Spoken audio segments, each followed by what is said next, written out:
Tired of the same old pizza shops and restaurants? Come bring the whole family for an experience unlike any other.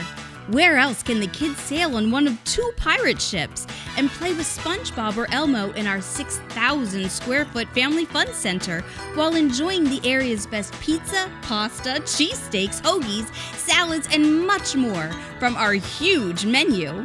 We pride ourselves in making everything from scratch and using only the finest ingredients. Book your birthday party or rent our banquet room that seats up to 50 people. Come try the boardwalk, where we bring the beach to Pottstown.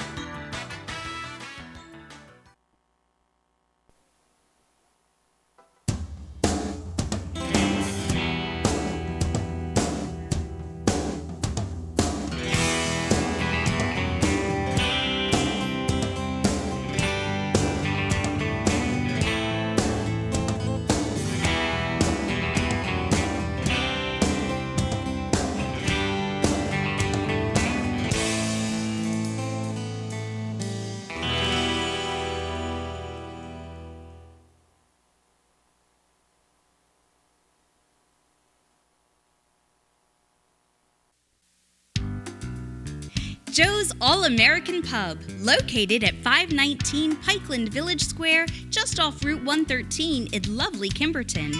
Joe's All-American Pub has all the ingredients for a great night out. Just stir in a great cuisine, season it with an awesome dining atmosphere, and finish it off with your family and friends. At Joe's All-American Pub, family owned and operated. Make your next night out at Joe's All-American Pub. Hi, I'm Joe DePaul, owner of Joe's All-American Pub. Come to Joe's. We'll make sure we'll treat you better than the average Joe. You got the number 1 quarterback in the area, Point. You've got a Division I wide receiver in Scanlon. You got to get the football in the hands of your playmakers. He is off to the races. This kid has blazing speed. He's going to hand it to Curtin, breaks a tackle, breaks a couple more tackles, and has a touchdown. Where he takes it right up the middle and has a touchdown. Take one lateral step and drop behind two of the best guards to ever play football in the PAC10. And that's exactly what happens, and it is a touchdown for Pottsgrove. Coyne has Jones behind him. Jones with a handoff. Jones through a hole, and Jones will power down toward the goal line and is in.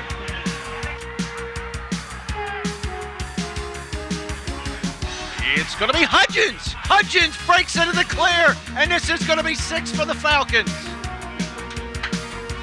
Clock inside of 35 seconds. Coyne toward the end zone for a touchdown. He has Conway. Coyne will hand off to Jones, who has a lot of room. Doing some cut, gets a block from Scanlon, and is dragging a tackler toward the end zone. Touchdown. And it's going to be Hudgens. Hudgens close to the goal line. We have a signal. Yes, we do. Touchdown, Pottsgrove. There's Jared Jones breaking it big. This is going to be a foot race, and Jones, he is going to win it easily.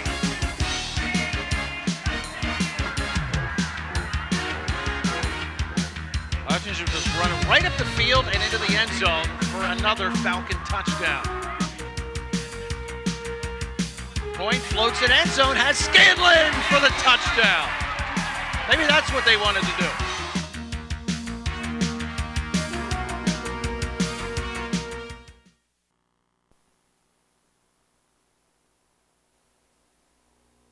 Give me a 1. Give me a 2. Give me a 3.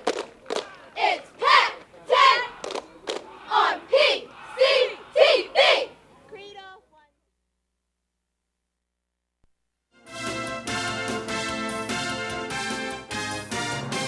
Pottsgrove High School, the PCTV Network presents PAC10 high school football action. It is Pottsgrove and Springford. Hello, everybody. I'm Al Ganoza, joined as always by my partner, Bernie Gallagher. And tonight we have a match of the unbeatens. Let's first talk about Springford, which, even though it's early in the year, has an injury problem. Injury factor not good for the Rams. one of the state's elite running backs, Jared Jones, a kid who had over 1,500 yards, like 22 touchdowns last year, will not play due to a broken wrist. But, you know, overall, you look, you're going to insert a guy like Yusef Lundy, the backup running back, and all he's done in the last 2 weeks is average an eye-popping 9.7 yards per carry. You look at this Ram program, Chad Brubaker coming over from Wilson West Lawn. It's his 3rd season. This guy's 23-5 since coming over, and I think his signature is high-octane, pro-style offense, but I feel defense is what has been instrumental to his success. More specifically, defensive takeaways. Case in point, Coach Brubaker's first year, 34 takeaways. Last year, their undefeated run to the PAC10 title, 36 takeaways. I mean, that is normally going to equate to a lot of W's. Offensively, their attack is spearheaded by senior quarterback Hank Coyne Jr. He is slowly climbing up the area chart, over 4,000 yards passing and 44 touchdown passes. You give this kid time, he will slice you and dice you. I think the big key for the Rams, however, throw to set up the run. If they can loosen up this athletic Pottsgrove defense with some vertical passing game, they could establish some of the running routes underneath. Al, make no mistake about it. Springford is a defending champion. There's a lot of pride in Ram Nation. I expect the Rams to come out and play tough, physical football. For Pottsgrove, there is motivation, and it's a motivation they don't have a lot recently, and that is payback. Yes, after defeating Springford 12 years in a row, last year the Falcons went down 49-35. That did not sit well in the crawl of Rick Pennypacker. And you look at this guy, he's a dynamic coach, a proud program that has captured 7 Pac-10 titles, 2 district titles. They're currently ranked number 2 in the state. His blueprint for success: put your best athlete at quarterback, run the spread option behind a big hog offensive line, be solid on D, solid on special teams, and you're going to have a winning program. Their quarterback, the focal point, Torrey Hudgens, one of the top QBs in the state, ridiculous numbers last year, ran for over 1,500 yards, accounted for 38 touchdowns. He is dialed in again this year, along with 1,000-yard rusher Mark Dukes. When this kid is in the zone, reading that true triple option, he is a lethal weapon, Torrey Hudgens. I think the key for the Falcons early, get that offensive line in rhythm, put bodies on bodies, including the biggest body, Madison O'Connor, right tackle, Division I, All-State first team last year, 6'6", 335. The bottom line, Pottsgrove is a very good football team in all 3 phases of the game, offense, defense, and special teams. And Al, finally, you know, granted, there's a lot of football left, and Perk Valley has emerged as a contender. But I think in the opinion of most, when we look back on the 2012 season, tonight's game is a Pac-10 Super Bowl. Fasten your seatbelts. This should be a wild one. Okay, and we will have your opening kickoff coming up right after this.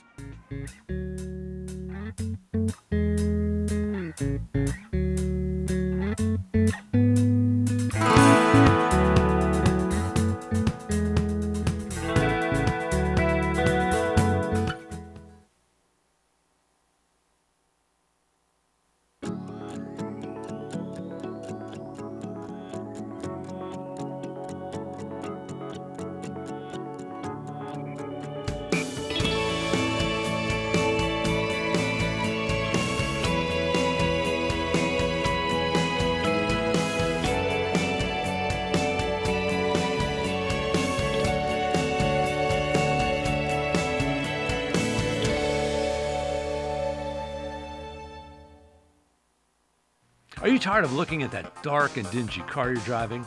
For over 50 years, Rocket Car Wash, with its expert care and technology, has cleaned thousands of cars. We'll help restore the luster and brilliance of your car with special attention to the fine details often missed elsewhere. We'll also offer hard-to-find accessories for your convenience. Let the folks at Rocket Car Wash give your car new life with a shine that will have it looking just like it came off the showroom floor. Rocket Car Wash, West High Street, Pottstown. At PMSI Sleep Wellness Center, by performing a simple sleep study, we can diagnose and treat various sleep disorders. Our team of specialists can personalize your treatment options and offer the best quality care. The sleep technicians were very professional and friendly. They made me feel very comfortable during my sleep study. I was diagnosed with sleep apnea, and the Sleep Center helped me every step of the way. With the help of my CPAP device, I've never felt better. The Sleep Wellness Center, because you deserve a good night's sleep.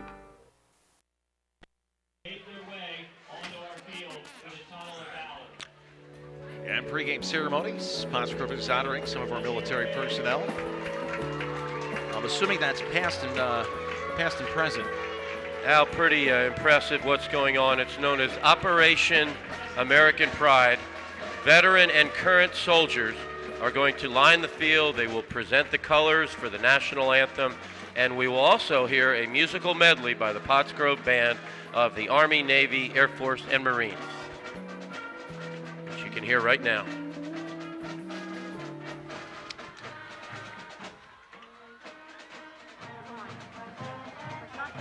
Of course, the statue and monument located in the end zone to our far left is also dedicated as a memorial to veterans in past wars.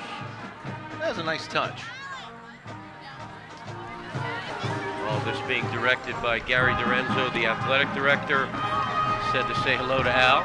He did? Aw, I thought he forgot about it. Gary at halftime will do a rendition of Justin Timberlake, Bringing Back Sexy. Oh, good. Bringing Sexy back. I didn't expect that.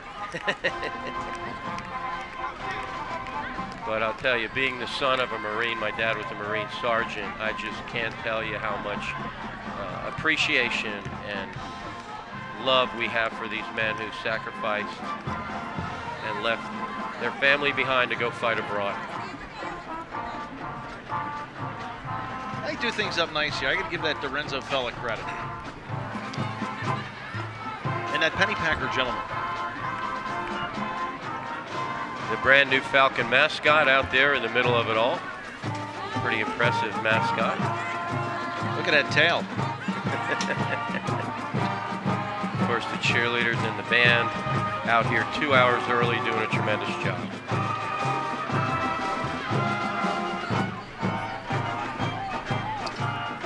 We even had an athletic director arm wrestling contest. Really? Preceding the game, Gary Dorenzo and Mickey McDaniel. Wow, two brutes. And try to pick the winner. Ooh. I'm going to go with, well, I know Gary cheats, so I'm going to go with Gary. It was a tie, but Mickey's asking for a review. Okay. And I said it's not reviewable. I was the replacement ref. Nice. Boy, the band is really not missing a note on this medley of the Army, Navy, Air Force, Marines. Thank you, Pottsgrove High School marching band. The presence of our military veterans here tonight will hopefully once again serve as a reminder to us all that when duty called, these individuals were there. When our country needed to defend ourselves, Coach Bailey's voice echoing through the stadium. Coach Bailey, one of the top 10 most interesting men in the press box. You know what I learned today? Rion Osterberg, that's his uncle. Oh, okay. Coach Richie Ashburn, a Pottsgrove Junior High School coach here in attendance. His team tied Springford yesterday, the junior high team, 6-6. There's Gary Dorenzo, former baseball player at Slippery Rock State. Now Slippery Rock U. A belated congratulations to Gary, who last year married Ginger Angelo, a wonderful lady, a teacher at the Pottstown Middle School. Good luck to both of them.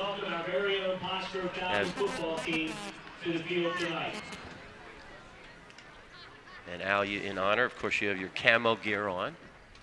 I do, even my cities. Very impressive. Thank you. We're up here in the press box with Brent the Hammer Herring and some guy named Algio. That name rings a bell. Those guys are so feisty. They look like they're just ready to fight somebody at any moment. Mr. Levi Piper and Mr. Aaron Martin.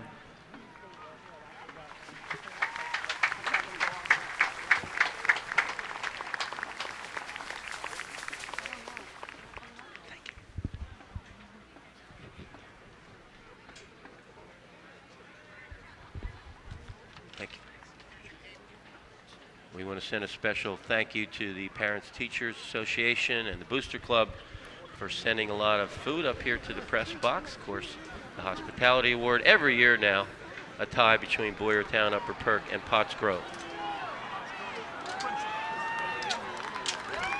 Based on volume and quality of food. And we want to also thank Boardwalk Pizza, Travis Blacklock, one of our new sponsors, for sending pizza and hoagies for our PCTV crew, him and his lovely wife, Marina. in the new pizza joint next to the Norco Fire Company. Here come the Springford Rams. They've got their game faces on. They were very businesslike in the pregame. Now, conspicuous by their absence, the Pottsgrove Falcons did not take the field prior to the game, which means that's coaching 101. You practice at an alternative location, perhaps your own practice field, to get the team fired up for a big game. And here they come, and they've got camo gear pantses on. The Pottsgrove Falcons have just entered the stadium in camo gear. Nice. Pants, looking sharp. Coach Pennypacker with a camo gear shirt on. This is impressive, a tribute to the servicemen that are here tonight. Those guys just, I don't know if it's they're all wearing white. They look big. Yeah, all white definitely makes you look bigger. Chad Brubaker out of Wilson West Lawn, offensive coordinator, captured 7 Lancaster Lebanon titles, multiple other titles at the 4A level, and he brought that high-powered offense here as they play the Falcon Fight song, and that's familiar. Is that the Michigan song? I think it is.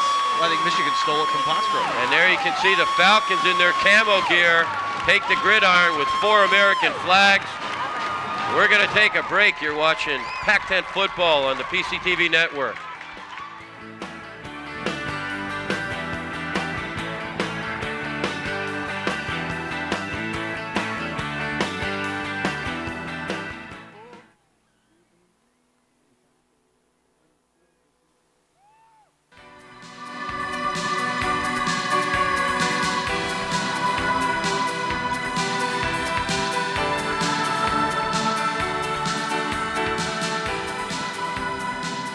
If you've been injured at work, if you've been injured in a car accident, if you're having problems with your neck, your low back, you're having migraine headaches, if you're suffering, you need to see us first. We can help.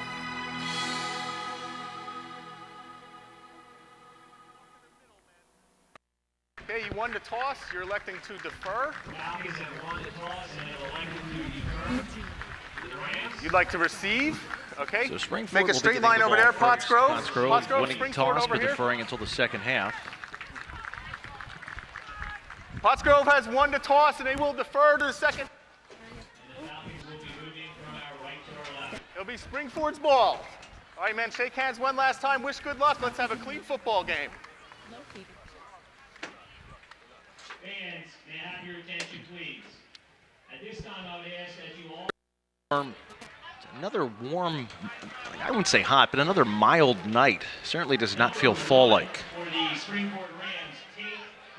don't think there's any wind to speak of.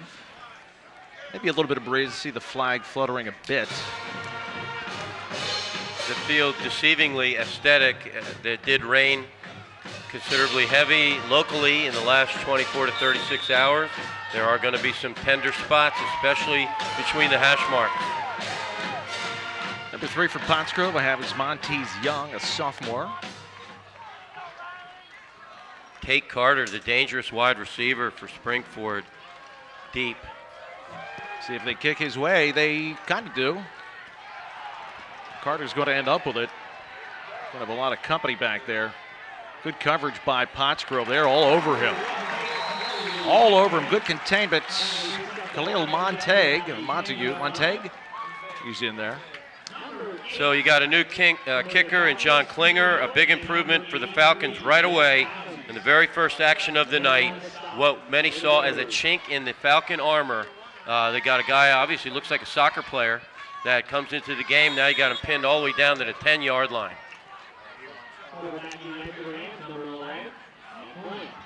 Hank Coyne is your quarterback. Lundy is the lone setback. And it's going to be Lundy with a football. Spins off an arm tackle. Maybe it's up to the 11.5 or 12-yard line. Talk to people who were at the Pottsgrove-Boyertown game 1 week ago. Now remember, Boyertown's been averaging about 500 yards of offense a week. Pottsgrove did not allow positive yardage till the fourth quarter. Boyertown was in negative yardage for most of the game when the first team was in, and they held Boyertown, that high-octane Boyertown offense, to 6 points. Now this time, Coyne has no receiver or no backs with him. It's all receivers. It's going to be Carter. Carter trying to turn the corner. Has a little bit of room up over the 20-yard line, and it's close to a first down, so they run the jet sweep and get some good yardage out of it. Tate Carter, only in 11th grade, 5'7", 170. He is having himself a splendid season. He comes into tonight's game with 12 receptions for 171 yards. Al, this Pottsgrove defense, and you count the 2 scrimmages and the 4 football games, 6 contests, the first team defense of Pottsgrove has allowed 1 touchdown. We saw it. It was Pope John Paul. He is about a half a yard shy of his first down. Going with Vagnazzi and Lundy in the backfield with him. It's going to be Lundy. Lundy cutting back. Doesn't get much, but he didn't need it much. That's going to be first down for Springford. Number 39, Yusef Lundy, a senior. He waited his turn, had a nice season last year in their undefeated run to the PAC10 title. Jared Jones, one of the state's elite running backs, goes down.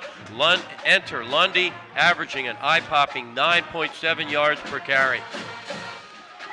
We've had some long games in past weeks. I think both of these teams would like to run a good chunk of it. We should see a quicker moving game. There's Lundy again trying to cut back. Squirts through a nice hole and has a gain of 5 yards on the play. Well, Falcons in there was Jeff Adams on the tackle. Establishing a ground game does one thing for sure. It keeps the Pottsgrove offense off the field. Yeah. Pottsgrove's offense averaging 50.3 points per game. There are some people who feel that this Pottsgrove team is evolving into one of the better teams in the last 10, 15 years. Time will tell. There's a lot of football left to be played. Going again out of the shotgun, second down at 6. Lundy, not a lot of room up the middle. Pottsgrove was there. Somebody grabbed him with an arm. Slowed him down. First man in there was Sene Palomalo. Polamalu. You better pronounce it Polamalu, or Al said he's going to come looking for you, as in Al Polamalu. Well, I told him that you'd be the man to answer. He already squeezed my trap so hard I got a black and blue mark. It is Polamalu, despite what you hear on network television. All right. And Sene. I got that one part. Sene is correct. Okay. Pottsgrove with a blitz. Picked up. Coyne has a completion. It is Carter trying to fight for some extra yardage. Nice catch and throw, and it's a first down again for the Rams. He fires a dart. This kid has grown. He's 6'2". He looks a little longer and stronger. He is the son of Hank Coyne Sr., the offensive line and special teams coach for Owen J. Roberts, the former head coach at Phoenixville. All this kid has done, he's got thrown in there as a sophomore, and now he's a senior. He's thrown for over 4,000 yards. Here's what I love about number 11 in a white shirt. You know how many interceptions he has on the year? 0. Jalen Mays, good coverage and made the tackle, had some help. Lundy again, they're pounding the back. Here's his biggest opening yet and his biggest gain yet, about 8 yards off left guard. Pottsgrove defense led by one of the top linebackers in the league, number 32, Nick Brennan. He goes both ways as a fullback as well. Al, let's see if the fourth quarter bears in this following statistic. Springford has 0 guys playing both ways. Pottsgrove has 6. Wow. A Class 4A larger school against a smaller Class 3A. Second down at 2, opening drive of the game. Springford from its own 11-yard line. Coyne again, the blitz is picked up, going deep.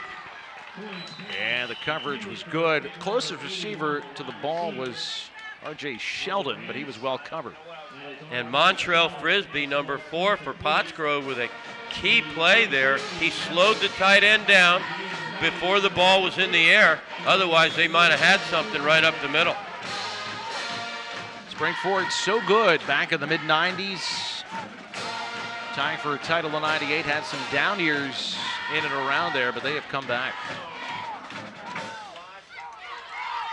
Third down at 2, what was probably looked as a throwaway down, and they may have gotten 5 free yards there from the Falcons. Boy, that's a mental mistake, uncharacteristic of Pottsgrove. They make very few penalties in a game. Let's listen for the call. Prior to the snap, Defense. 5 yards, be a first down. Yeah, Coach Pennypacker's blood pressure just shot up about 20 points on that. That's unacceptable.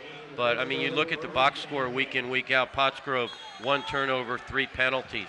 You're going to normally win when you have those kind of numbers.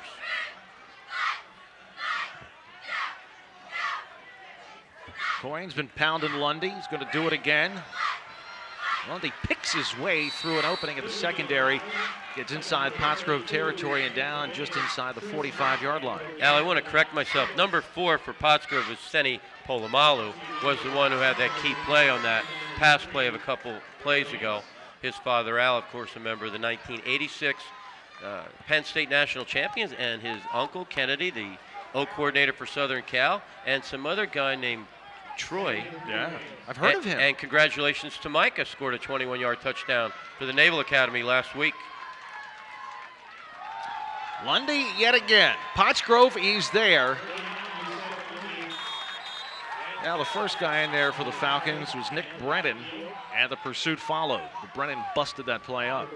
And Jalen Mays, number 9 for Pottsgrove, better keep his head on straight.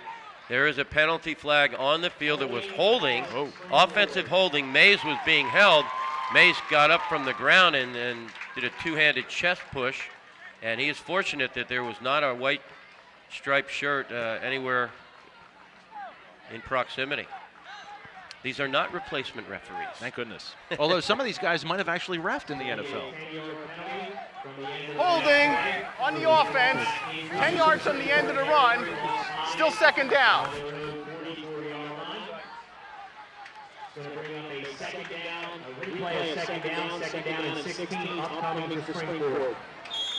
Last week, Springford 42-6 over Upper Perk. Pottsgrove 56-6 over Boyertown. They're calling for a double pass here in the box. This could be a trick play. That's Lundy in motion. It was the Wildcat formation. Carter took the snap and got back to what looks like the original line of scrimmage and no more. Coach Brubaker with a plethora of offensive play selection. When you've got a drop-back quarterback like Coyne, you do not have the luxury that Pottsgrove has. Pottsgrove can run the Wildcat anytime with Torrey Hudgens, one of the best running backs in the state. And you saw the substitution there by Carter. Now you got 3rd and 11.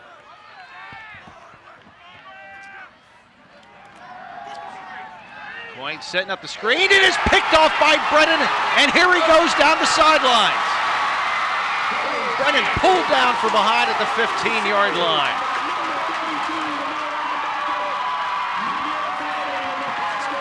Wow. Ill-advised, a lot of congestion. It's off the hand of Lundy.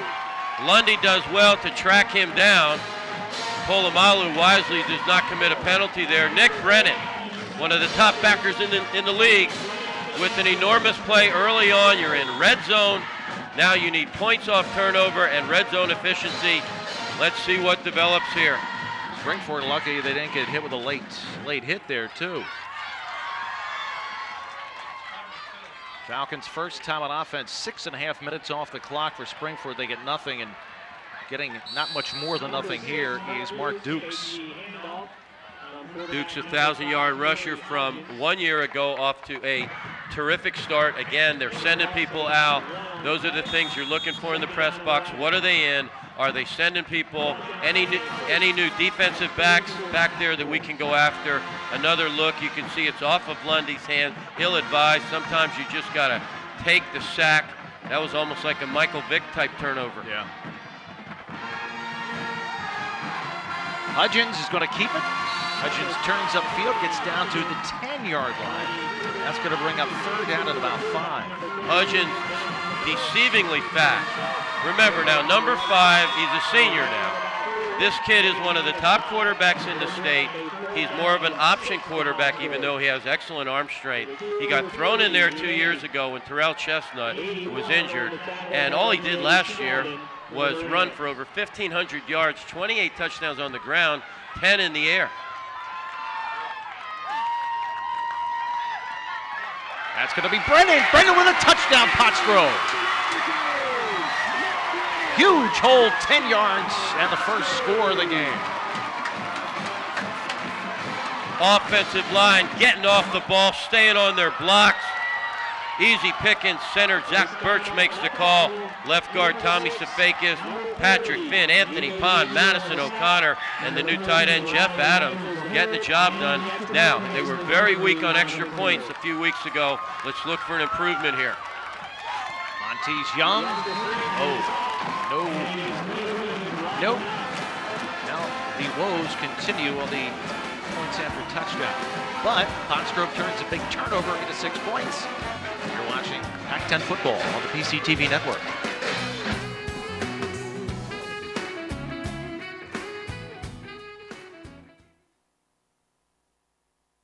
Catilla's Restaurant is located in the beautiful village of Sanatoga, just east of Pottstown.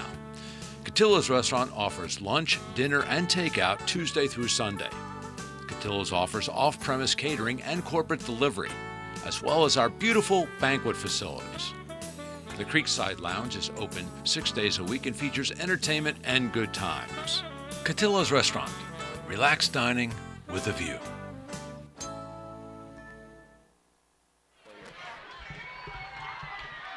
And welcome back, everybody.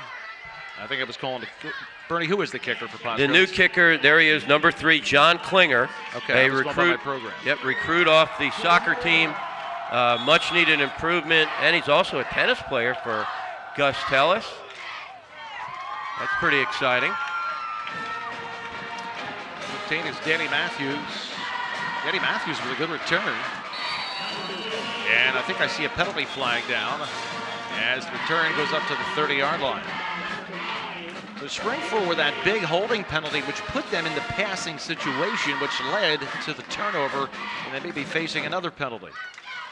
And that was holding downfield by a wide receiver out in the clear, open, where everyone can see it. So not a real cerebral play for Springford. Let's listen in for the call on the field.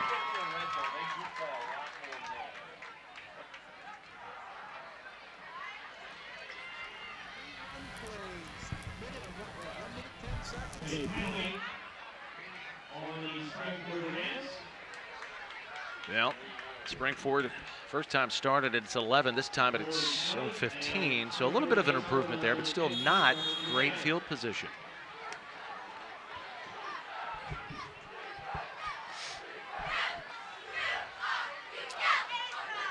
Coyne will hand it off to Lundy. Lundy got a nice one-on-one tackle there by Zach Birch, scratches out 2.5 yards. Zach Birch, all he does is play both ways. You got to remember, he inherited a position that was so well played with Dan Faust for 3 straight years under what I've said time and time again, one of the best, if not the best, offensive lines in Pac-10 history. And it sure is nice to just reload with a guy like Birch, both on the defensive and offensive side of the ball. Now you see the clock, first period. Pottsgrove, the game's only touchdown. Each team has had a drive.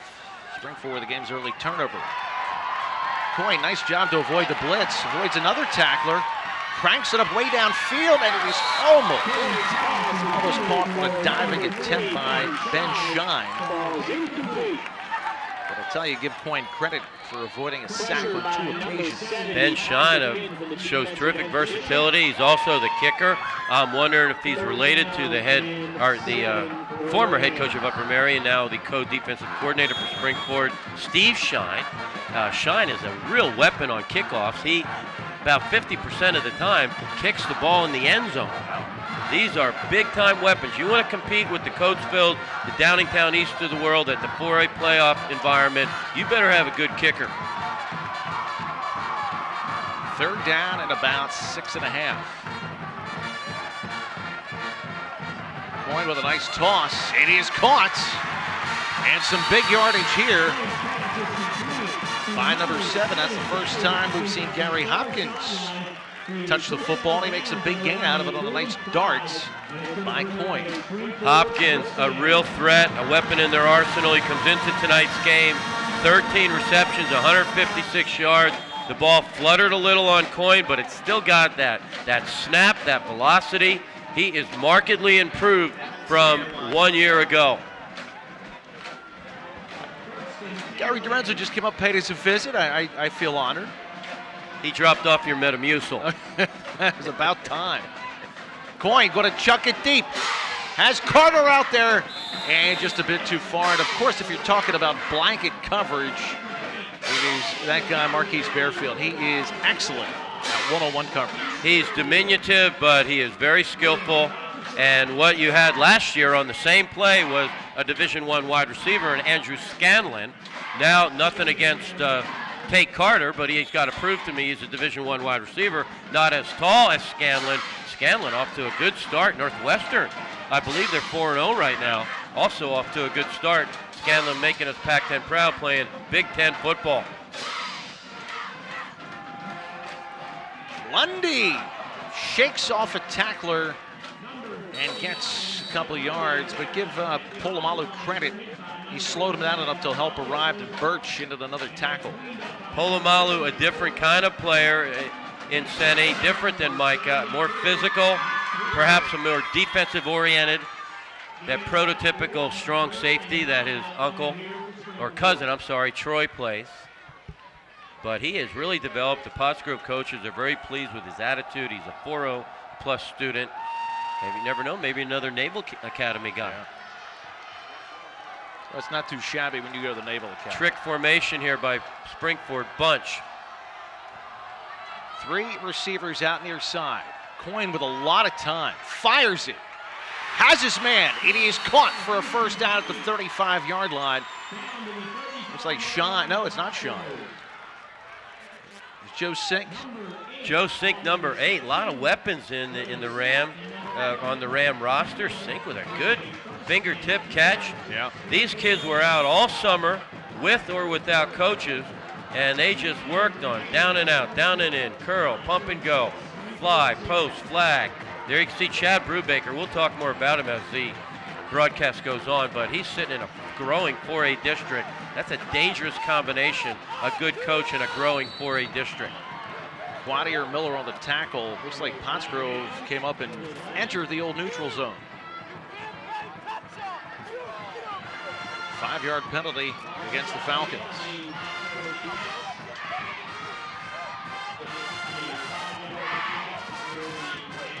Yeah, I took my son to the Springford basketball camp in June. I would see these guys working out at 9:30 in the morning, 9 o'clock in the morning. Absolutely. They did extra workouts not required by the coaches. So what you're seeing is a skill set that is the result of hard work. Here comes Lundy, trying to pick his way through the minefield of Pottsgrove defenders. Gets a couple yards. Riley Michaels getting up from the bottom. Who's that? Number 66 into the tackle, Anthony Pond. And there you can see Rick Pennypacker. He's captured 7 Pac-10 titles, 2 district titles. Former excellent player, Division I for Peach Bowl champion, 1975, West Virginia University. By the way, Terrell Chestnut making us real proud down there, playing his freshman redshirt season. He is the nickelback. Lundy with a good head of steam. Trying to get his first down. Appears to be very, very close as he gets down to the 25-yard line. Also got an email from Preston Hamlet, who may have broken the state record for tackles his junior year. Preston Hamlet had a tremendous season, junior college out in California. He is redshirting this year, and the way I understand it, he's going to try to walk on at Florida. Wow. Not bad football program. No, they play well down there. Out is a first down for the Rams on the drive from their own 15-yard line.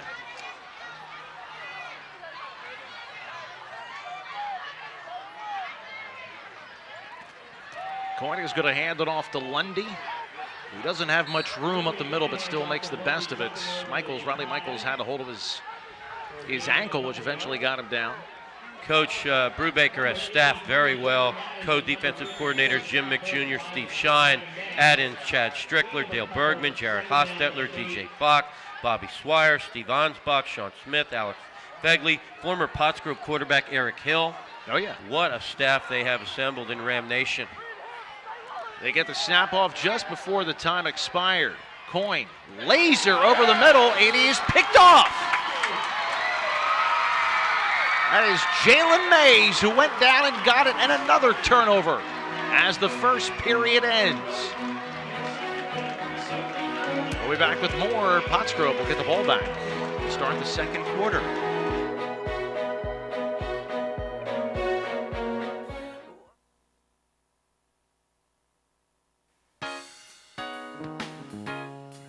Nothing could be finer than eating at the new VIP Diner. Whether it's breakfast, lunch, dinner, or a midnight snack, the food and service at the new VIP Diner will have you coming back. Now that's my story, and that's a fact. The new VIP Diner is definitely back. Because you have better things to do than to wait hours in an ER waiting room. PMMC will have you initially seen by a clinical professional in 30 minutes or less. Now, with average wait times online or on your smartphone. And to add peace of mind, our doctors and highly trained staff are backed by a full range of diagnostic capabilities to care for both big and small emergencies. Get faster quality care. PMMC ER Service Pledge with posted average wait times. Learn more at pottstownmemorial.com. One more look at the interception. Coin comes into tonight's game with 0 interception. What an athletic play by Jalen Mays, number 9, only a junior. Pottsgrove's roster sprinkled with some talent in that junior class. Both of these programs have been so successful on the JV level the last couple years. And, man, I'll tell you what, 2 really nice drives, the victim of turnovers. Springford 96 total yards, Rion Astander says. Pottsgrove with 15, yet they have the ball and the lead. Yeah, but they don't have many yards there. That is Dukes, who gets his team a couple yards. And, you know, people around the state know all about Torrey Hudgens, number 5, the quarterback for the Falcons. However, you look around that offensive lineup, so many other weapons. You've got Bearfield and Fowler, 2 legitimate all Pac-10 receivers. You have a possible candidate for tight end all Pac-10 in Adams. You throw in a 1,000-yard rusher in Dukes and Brennan, a bruising fullback. Pottsgrove is the real deal. There's Bearfield. Made a nice cutback. Wanted to go outside. That was contained. He's a tough little guy, you know. He is. Takes a licking and keeps on ticking. Mason Romano, one of the men in there, the tackle for Springford. Bernie, good point you brought up earlier about Pottsgrove with 6 guys going both ways. We'll see how that pans out, and that missed extra point got an eerie feel to it. No overtime. Kind of leaves you exposed. Hudgens with Dukes right behind him. It's going to be Dukes who hits that hole very quickly and appears to have a first down. Mark Dukes looks like he's all the way back from that broken ankle of 1 year ago. He had already surpassed 1,000 yards when he went down late in the season. People forget, Pottsgrove went on to win the district championship last year without their 1,000-yard rusher, Mark Dukes. Then after that, it was running back by committee, along with Hudgens and Michaels and Brennan and the guys. But he, you know, in my opinion, Dukes is one of the most underrated players in the league. He's just so smooth. He just glides through the hole. Yep. Little sky cam action. Hudgens with a nice cutback. Almost broke it big. That's a sizable gain out of that, about 6 yards. Coach Pennypacker relying on the collective expertise of his excellent staff.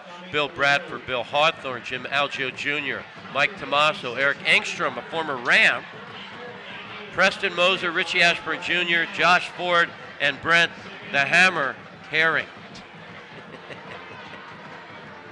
Looks more like a nose tackle right now. Yeah, he could play it.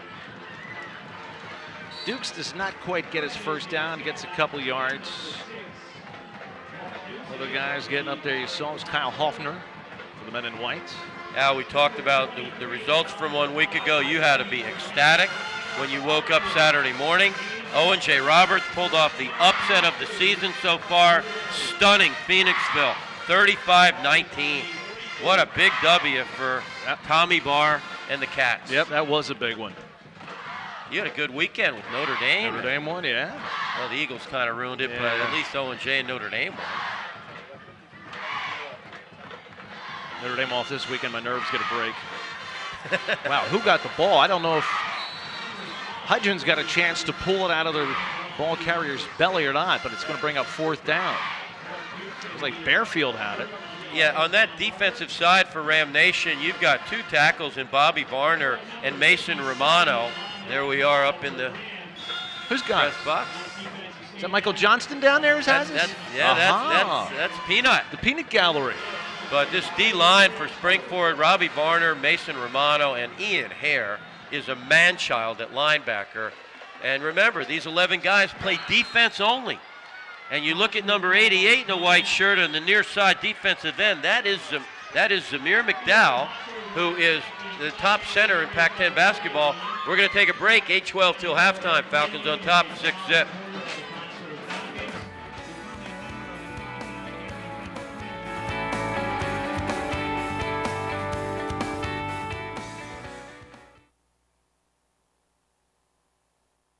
I want a professional heating company with heating and cooling service plans. A company that considers my needs. I want the security of price protection plans. Along with 24-hour emergency service and heating oil delivery. I want comfort. I want Ollard Brothers. Ollard Brothers, still family and still local. Ask about our America-friendly and environment-friendly agri-fuels, bioheat, and biodiesel. When it comes to heating and the environment, there's only one choice. Thanks, Ollard Brothers.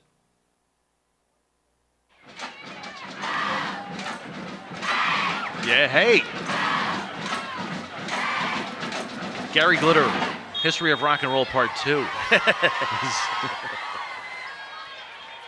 Flag is flying. Apparently Pottsgrove was going to go for it, but this flag may change their mind. A late arriving crowd here, Al. Both will wait for the call.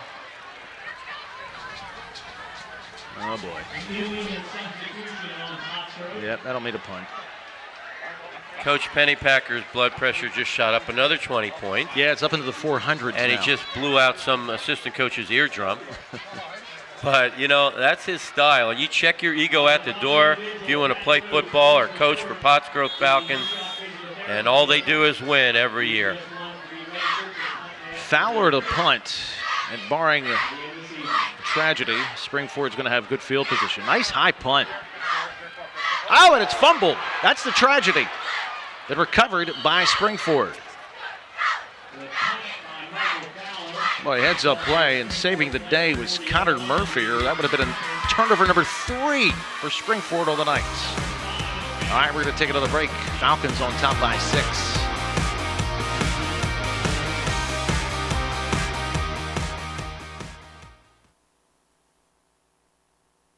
Mishak Physical Therapy and Associates has a state-of-the-art, warm water, chemical-free aquatic therapy pool to decrease your pain and improve your function. Our pool uses an ionizing system with no chlorine, bromine, or other substances that may irritate the skin.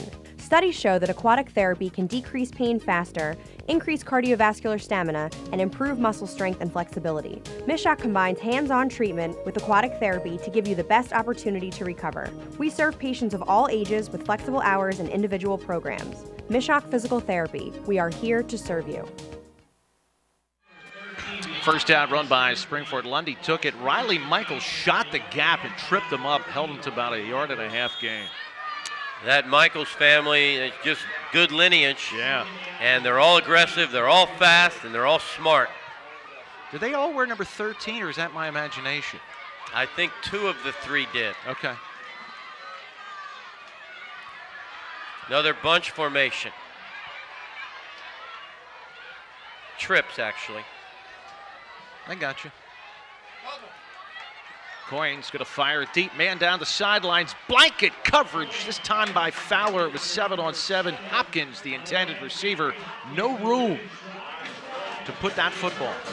Michael Fowler, number 7, is only in 10th grade. He was an integral part of last year's district championship run. It seems like he's been around forever. He's in 10th grade. He's probably waiting to be the heir apparent to that tailback position when Dukes graduates. Michael Fowler opened a lot of eyes in the first week of camp of 9th grade. Coach Pennypacker not prone to playing freshmen, but Fowler the exception. He is lightning quick. We have 3 receivers out near side. Coyne looking that way. Now Coyne decides to tuck it in. Taken out of bounds around the 43-yard line, and flags go. I didn't see where he was out, but officials seem to think he was out. I hope we can get a look at this. If contact is initiated and contact occurs within the field of play, then it is not unsportsmanlike conduct. I don't like that call. I think the kid, it was borderline, but that was not flagrant in my opinion. Bernie, I hate to say, I think a lot of it has to do with what sideline you're on. Yeah, and you know what? We'll wait for the call here.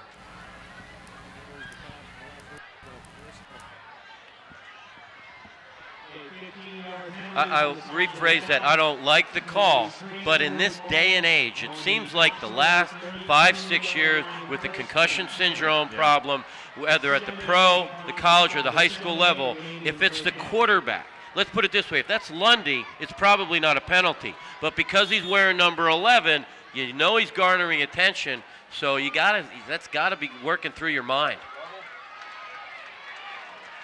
Coyne tucks it up. Michael's in there again, another stop. Primary guy was Adams.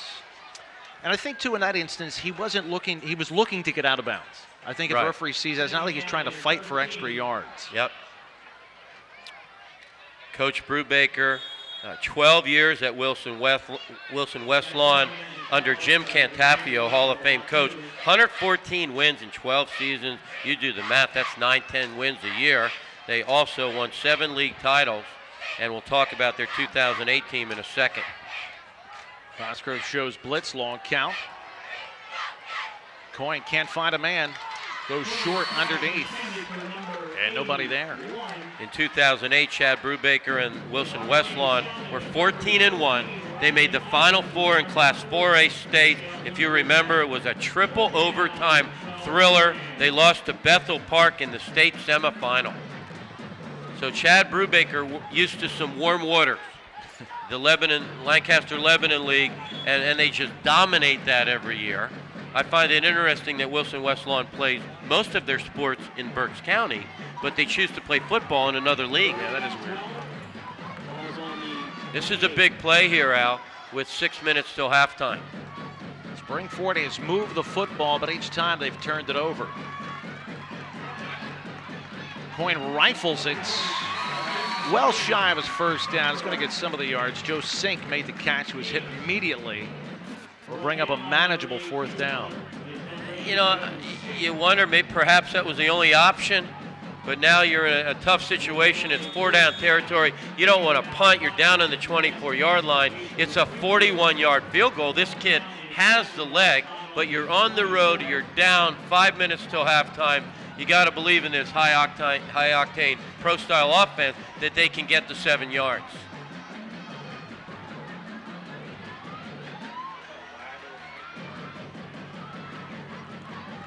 Coyne's going to do a little play action, getting rushed, fired toward end zone, has a man out there, but it's just a bit too far. It was intended for Alec Vagnazzi, who had a step or two on the defender. He had him, put a little too much air under it, got just enough of a rush to bother him. Vagnazzi had gotten behind the defender. So the Pottsgrove defense bends but does not break. Yeah, for the 3rd straight time. They take over and downs their own 24, 5.5 minutes left to play. They have not been chewing up the yards by any stretch of the imagination. Springford maybe hoping for a 3 and out.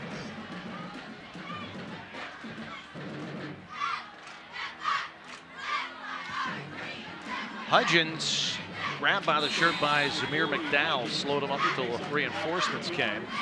You ready for this, Al? Hudgens comes into tonight's game averaging 13.5 yards per carry. They're your Pac-10 standing.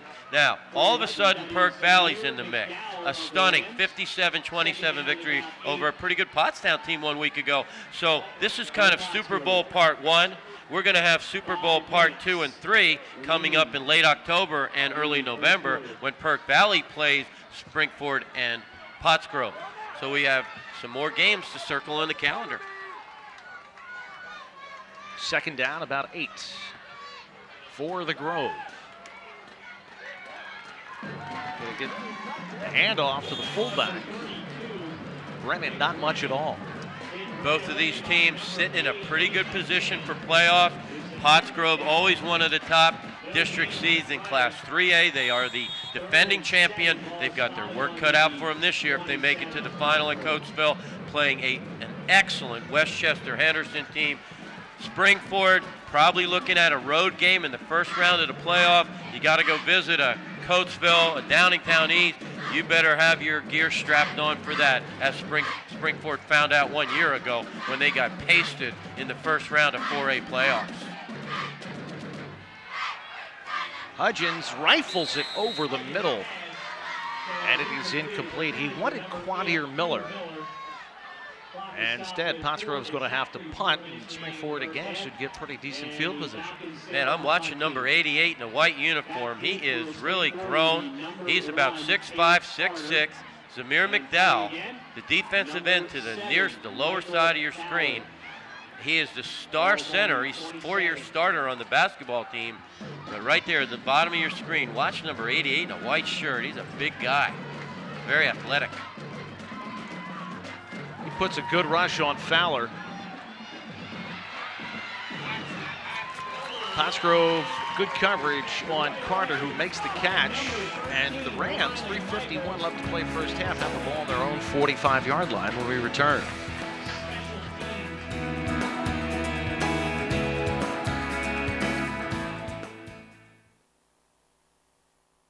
Zimmer's Pets, Zimmer's Pets, Zimmer, Zimmer, Zimmer's Pets, Zimmer's Pets, Zimmer's Pets, Zimmer, Zimmer, Zimmer's Pets, Zimmer's Pets, Zimmer's Pets, Zimmer, Zimmer, Zimmer's Pets, Zimmer's Pets, Zimmer's Pets, Zimmer, Zimmer, Zimmer's Pets, Zimmer's Pets, Zimmer's Pets, Zimmer, Zimmer, Zimmer's Pets, Zimmer's Pets, Zimmer's Pets, Zimmer, Zimmer, Zimmer's Pets, Zimmer's Pets, Zimmer's Pets, Zimmer, Zimmer, Zimmer's Pets, Zimmer's Pets, Zimmer's Pets, Zimmer, Zimmer, Zimmer's Pets, Zimmer's Pets, Zimmer's Pets, Zimmer, Zimmer, Zimmer's Pets, Zimmer's Pets, Zimmer's Pets, Zimmer, Zimmer, Zimmer's Pets. Shop!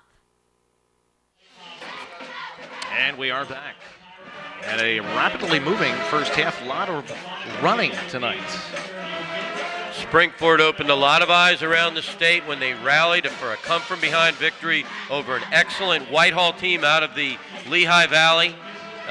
They were down in that game. They came back and won 31-20. Whitehall has gone on to play very well in Lehigh Valley action. That is kind of a litmus test for how good this Springford team is.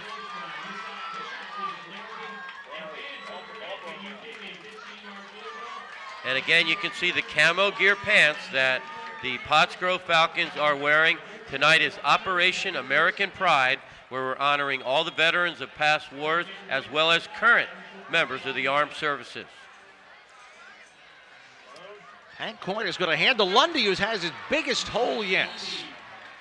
Pottsgrove has defended him well. That time he had some space to operate. Gets 8 yards on first down. Yusef Lundy is a multi-dimensional running back. He can block, he can run, he can catch. You know, keep in mind, Springford's playing without one of the best running backs in the state. Jared Jones went down with a broken wrist a couple weeks ago. We're told to be out an additional 5 weeks. This Yusef Lundy kid, he'd be a 1,000-yard rusher in any other high school. He may easily get 1,000 this year. My imagination is Riley Michaels been in on every tackle tonight, and he's in again there with some help from Seti Polamalu. Michaels and Polamalu are on course for all Pac-10 kind of seasons. They number 4 in a maroon jersey and number 13. These guys are active. They just love to get after you. Clock inside of 3 minutes left to play in the second quarter. That defensive front of Zach Birch, Pat Finn, Anthony Pond, Max Woodward, really doing a nice job for the Falcons. Second down the yard, it's going to be Lundy. Not much room there, but he found a little bit of a crack to get a first down inside the 45-yard line. And it was Adams, the tackle. And also Anthony Pond. As I mentioned in our opening, Coach Chad Brubaker for Springford, 23-5 since coming into the Pac-10. Wow. Last year's game, 49-35, victorious over Pottsgrove. This game, nothing like last year's game. 2 minutes till halftime, we have a 6-0 game. The ball is at the 44-yard line. You see the clock. Play action. Coyne has the man out in the flats, incomplete. He wanted the big guys, Amir McDowell, who's seen a bulk of his action tonight on defense. Yeah, he is one of the few players that will get some time on offense as well. He had a big touchdown last week. For those of you who may not follow basketball, number 88, Amir McDowell, is an incredibly athletic and talented basketball player. He evolved as a football player 1 year ago, and he has arrived. He is now going to get the attention of college scouts. Now, this kid will probably play college basketball instead, but, at that kind of size, 6'6", 230, I mean, people are going to start talking. You're going to start getting some letters. Lundy, not much room at all. It's like Pond was in there first. They're giving credit to Zach Birch also for helping finish him off.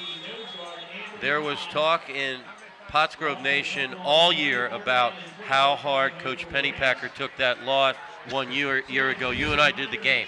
Revenge factor, it did not sit well in his crawl. Pottsgrove went on to win their next 8 games after that, which was really commendable for the young men on that team. But that 49-35 loss down there stung.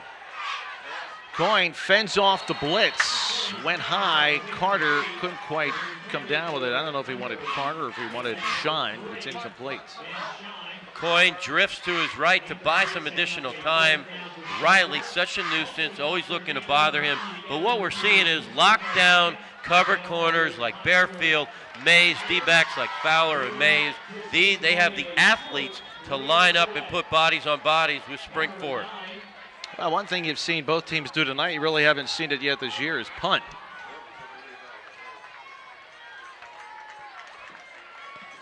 '81 is R.J. Sheldon. Pottsgrove not even going to have anybody back. Yeah, we're going to keep it here with 1:01 left to play, second period. I expect to see Pottsgrove air it out now, Bernie. They're going to put it up. That's just one of the little tiny things that's good coaching. Why put a punt returner back when you're up 6-0 at home with a minute till halftime? Some coaches might not get that. Coach Tommaso was probably all over that. Now you just want to run a couple plays, burn the clock out here, and go in with a 6-0 halftime lead at home.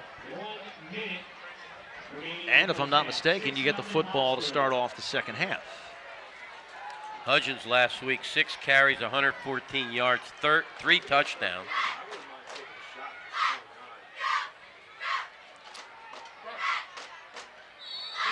That is Dukes, takes the handoff and gets very little.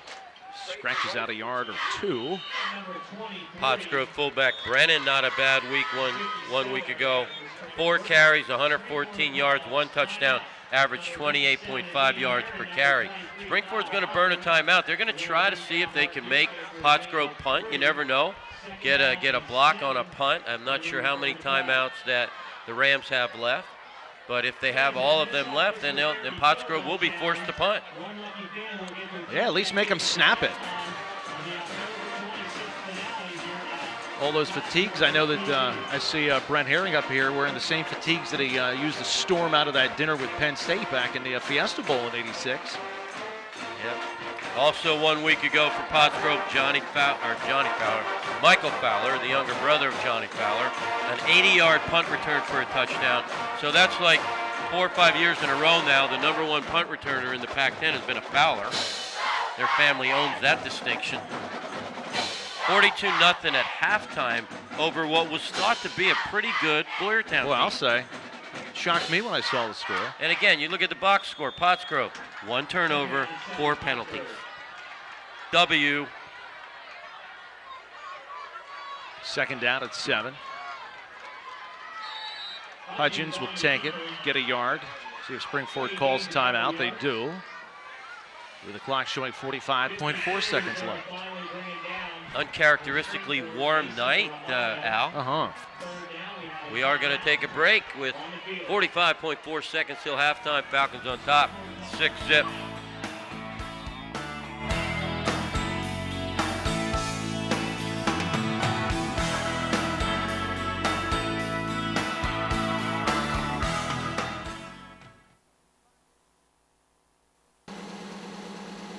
Nobody covers Pac-10 football like the Mercury.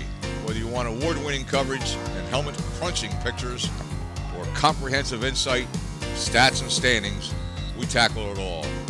Look for game day preview coverage every Friday, results every Saturday, and a look back at the weekend every Tuesday with me, Mercury Sports Editor Don Sealy.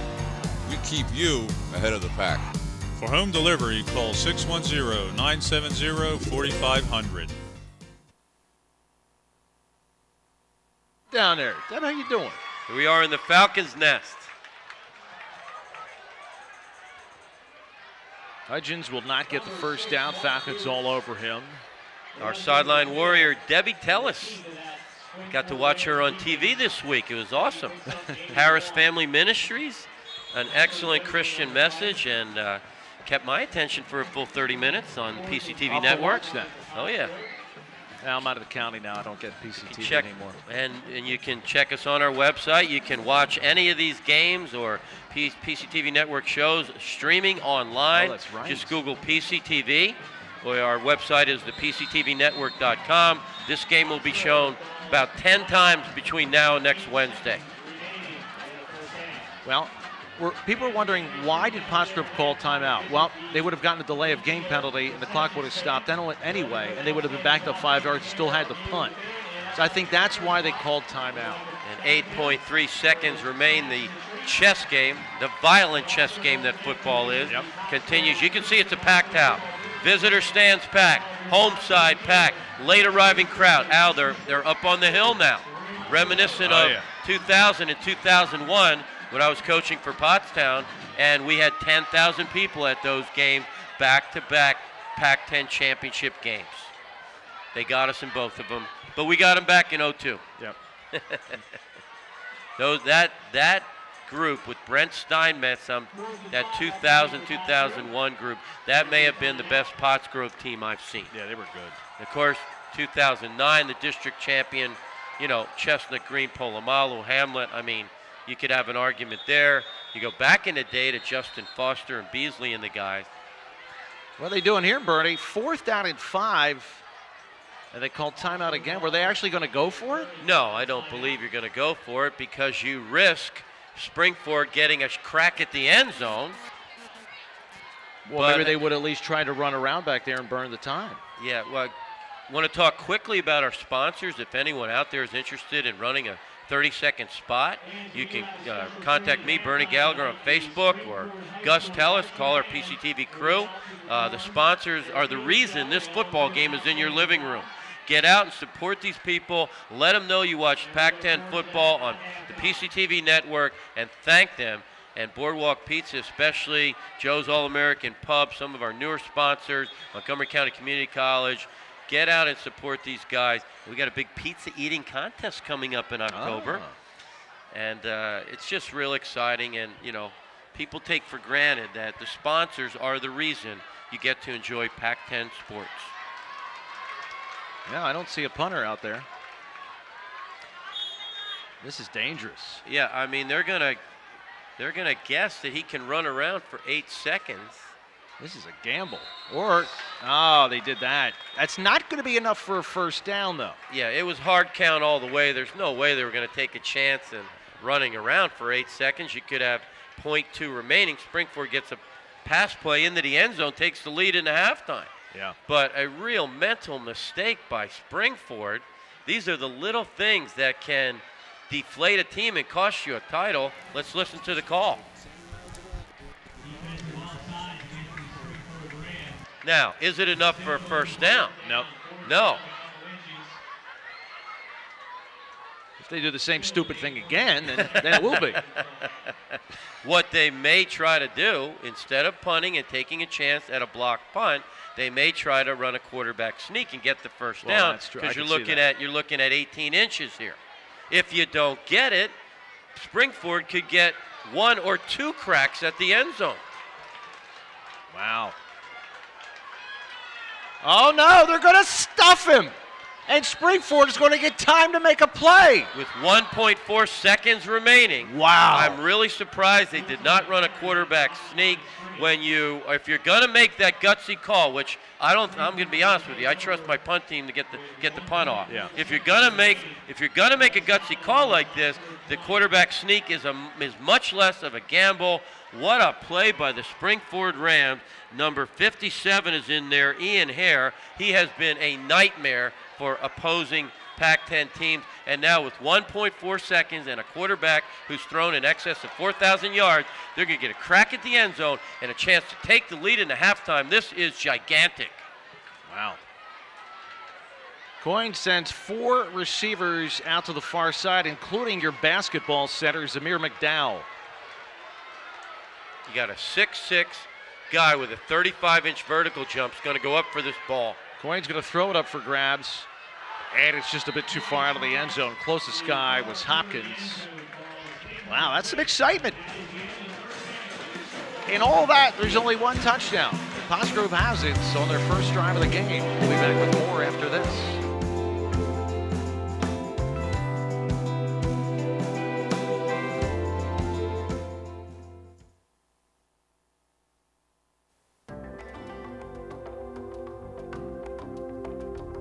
Meet Joe Can Do That. Joe Can Do That can fix anything. He can fix your car. He can fix your vacuum cleaner. He can even fix your electrical problems. But do you really want him to? Call Gehringer Mechanical today for all your electrical needs. Joe Can Do That does. Is this where you buy comics? Kid, this isn't a library.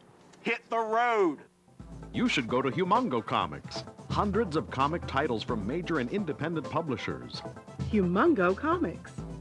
Manga, graphic novels, gaming, collectibles, and the best selection of anime DVDs in the area for rent or to buy. Humongo Comics. Coventry Square, across from the Coventry Theater, Pottstown. Hey, Bob. What's got you down? I just can't seem to find a pharmacy that's right for me. Grab your cap. I'm taking you to Professional Pharmacy. At Professional Pharmacy, we're open and able to fill prescriptions 365 days a year and accept most insurance plans. Our professional staff offers individualized assistance with a variety of services, and we're the largest medical equipment provider in the area. Professional Pharmacy is awesome. And I love your new cap.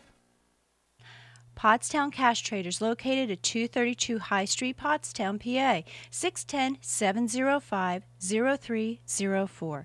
Monday through Friday, 10 to 6, Saturdays, 10 to 4.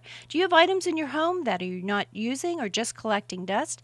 We buy things for cash. Cash for gold, musical instruments, tools, electronics, CDs, DVDs, and items of value. Highest cash paid.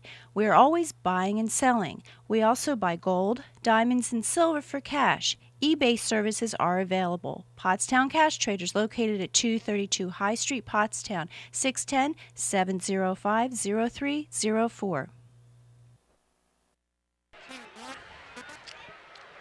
And there you see first half stats brought to you by Catilla's Restaurant. Bertie, that's a pretty big discrepancy in total yardage.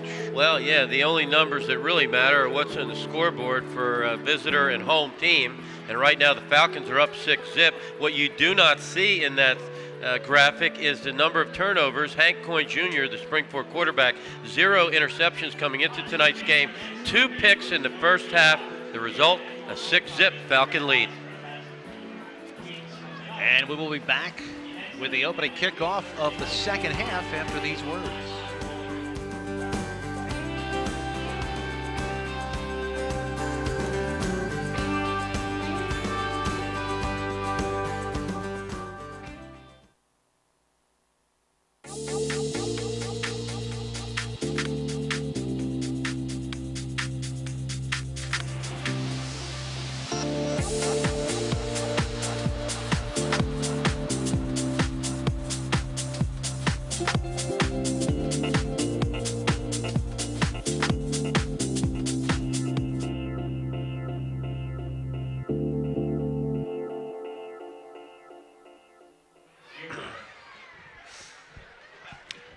got the bird. We got the Falcon, the brand new Falcon, flexing here in the press box, bringing the Falcons some good luck. They're up 6-0. I think this is the first. I don't think we've ever had a mascot in the booth like this. And this is the same Falcon that does all the push-ups. You only had to do 6 push-ups tonight. The Falcons averaging 50.3 points per game. Yeah. So that's why we got the guns here, all the points they're scoring. You'd be better in November and October in that outfit.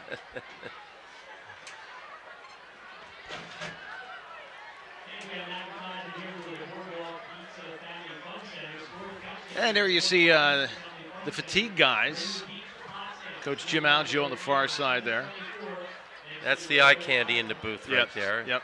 We're just the announcers. Even though I'm up here with ABC anchor Al Ganoza, living La Vida Loca. Oh, yeah. Just living the dream.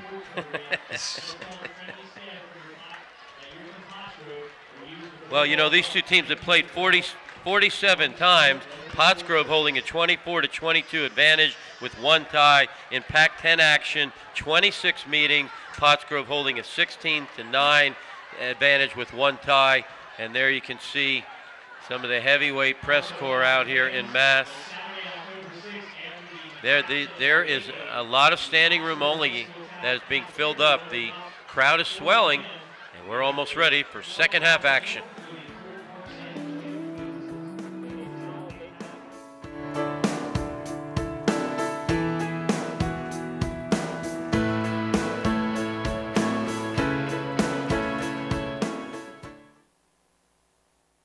Tired of the same old pizza shops and restaurants? Come bring the whole family for an experience unlike any other.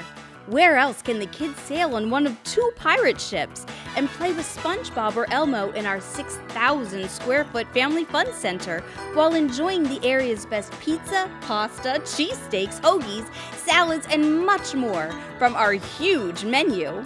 We pride ourselves in making everything from scratch and using only the finest ingredients.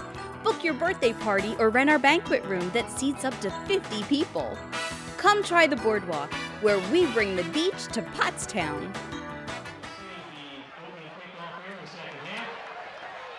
We got some crazy fans here, the Fanatic. And you can see that last commercial by Boardwalk Pizza. Thanks again, Travis Blacklock, the owner of Boardwalk Pizza, former Pottsgrove Falcon athlete. And I go in there for the pizza and the hoagies, and also just to hear his beautiful Russian wife speak Russian, Marina. Love foreign accents. Shines kickoff. Ooh, that's a deep one. All the way back to the 6. And good coverage by Springford, but a good return. Wow. Bearfield just wouldn't go down. Finally taken down. He earned every inch of that return. Now we're going to open up the second half with our Yogiism. Are you ready? Yes. Yogi Berra once said, 90% of this game is half mental. You got to think about that. 90% of this game is half mental. That's a 2-step problem for my math student, okay? Got to change that to a 0.5 multiplier times 90. You get it. And they got it. All right. Old Yogi. Pottsgrove with 35 first half yards. Pottsgrove coaches are alerted to something. Hudgens going to try to run the option. Great speed to turn the corner to get what he could out of that, as it looked like Springford had it defensed. We'll have to see if platooning bears out in the fourth quarter. Springford starts 11 athletes on defense, 11 athletes on offense. They do not have any two-way players. Now, R.J. Sheldon and McDowell will intersperse on opposite sides of the ball, but the Falcons have 6 guys going both ways. Hudgens picked up 2 on that play. And it's going to be Brennan, the fullback, who takes the first option and struggles ahead for limited yardage. It's going to bring up 3rd down at about 6 for the Grove. Yeah, keep in mind, Hudgens averages 13.5 yards per carry. That's how good this Springford defense is. They specialize in takeaways. The last 2 seasons, the Springford defense averages 3 takeaways per game. That's unbelievable. My bad, it's actually 3rd and 4. 3rd and 4 for Pottsgrove. There is Dukes. Breaks one arm tackle. And taken down or pushed out of bounds finally up around the 43-yard line. First down, Pottsgrove. We talked about him in the first half. One of the most underrated players in the league. He's so smooth. He shifts gears. That's the drill you do before the game, where you touch your hand down to keep your balance. That's good coaching. And Dukes, again, he's just so slippery and smooth. He just finds those little creases and crevices, and next thing you know, you're 15 yards downfield. To my knowledge, that is the biggest gain of the night for Pottsgrove, eclipsing the 10-yard touchdown run of the first half. Low snap. Hudgens picks it up. He's in trouble. Zamir McDowell is in there for the tackle. Also, number 23, Kyle Hoffner. And that will put them back behind schedule, as they like to say nowadays. Down at halftime, mingling with the crowd, getting peppered with a lot of questions. How good is Perk Valley? Can they hang with these two teams? I think they can. As I said in the first half, this is Super Bowl Part 1, October 26th, Pottsgrove Perk Valley, Super Bowl Part 2, and then November 2nd, Springford Perk Valley, Super Bowl Part 3. Hudgens going to float it out in the flat to Fowler. Fowler with a nice move to get past the first tackler. Good defense, though, by Springford coming up in waves. That was Anthony Love Smith. Yeah, when you have an electric player like Fowler, he makes the first guy miss almost all the time. But look at the pursuit. Look at people flying to the football, and Ben Shine, their kicker, leading the way. Now you have a big play here, 3rd and 5. Last time a 3rd long, they gave it to Dukes. This time they're going to throw it to him. Dukes out in space, has a first down, and knocked out of bounds inside the 50, and a flag goes way up in the air. You gotta wonder what they're thinking. You had a late hit out of bounds in the first half. It's on the Springford sideline. He was clearly out of bounds. You got to pull up here. That is not a heady play at all by the Rams. Coach Brubaker beside himself. That's the kind of play you see at a Little League level. Wow, not only do you give up a first down run. Man, those are the things that decide championship. Man. You'll never see a Pottsgrove team do that, if you notice. That marches the ball all the way down to the 30-yard line.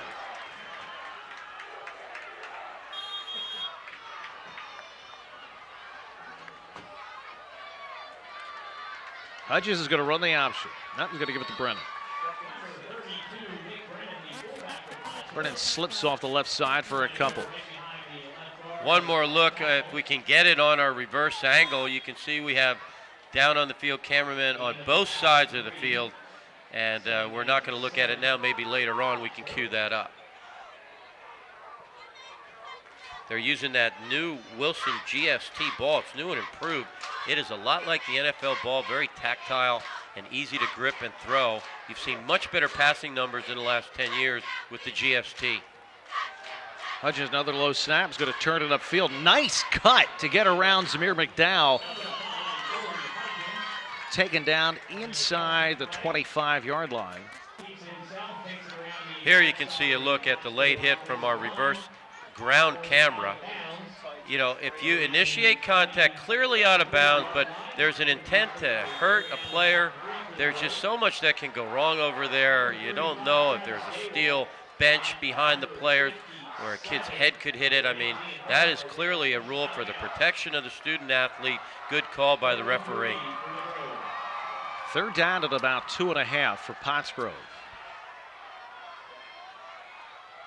Springford showing blitz.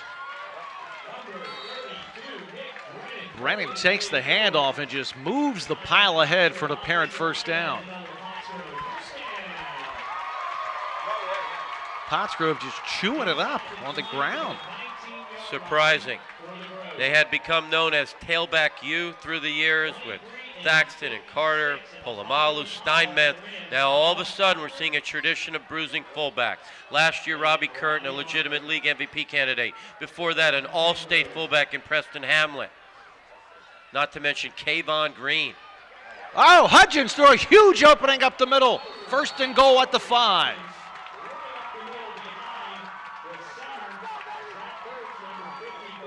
Just went behind his center, Zach Birch. Nobody there.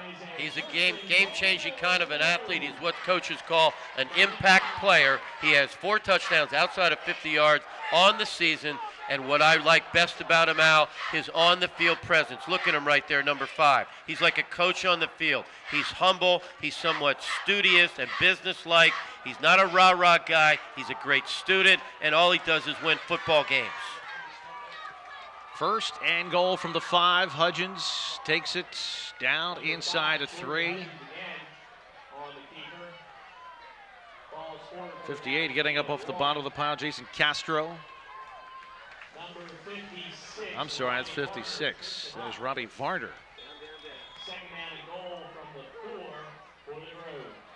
This is a pivotal moment in this football game, Al. Springford has to keep it at 1 possession.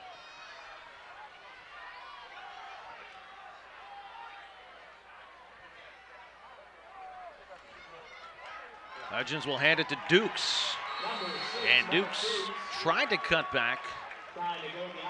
Could not do it. Looked like McDowell slid in there from the defensive end spot and pulled him down. Yeah, I mean, you got to believe Pottsgrove's going to go to the right.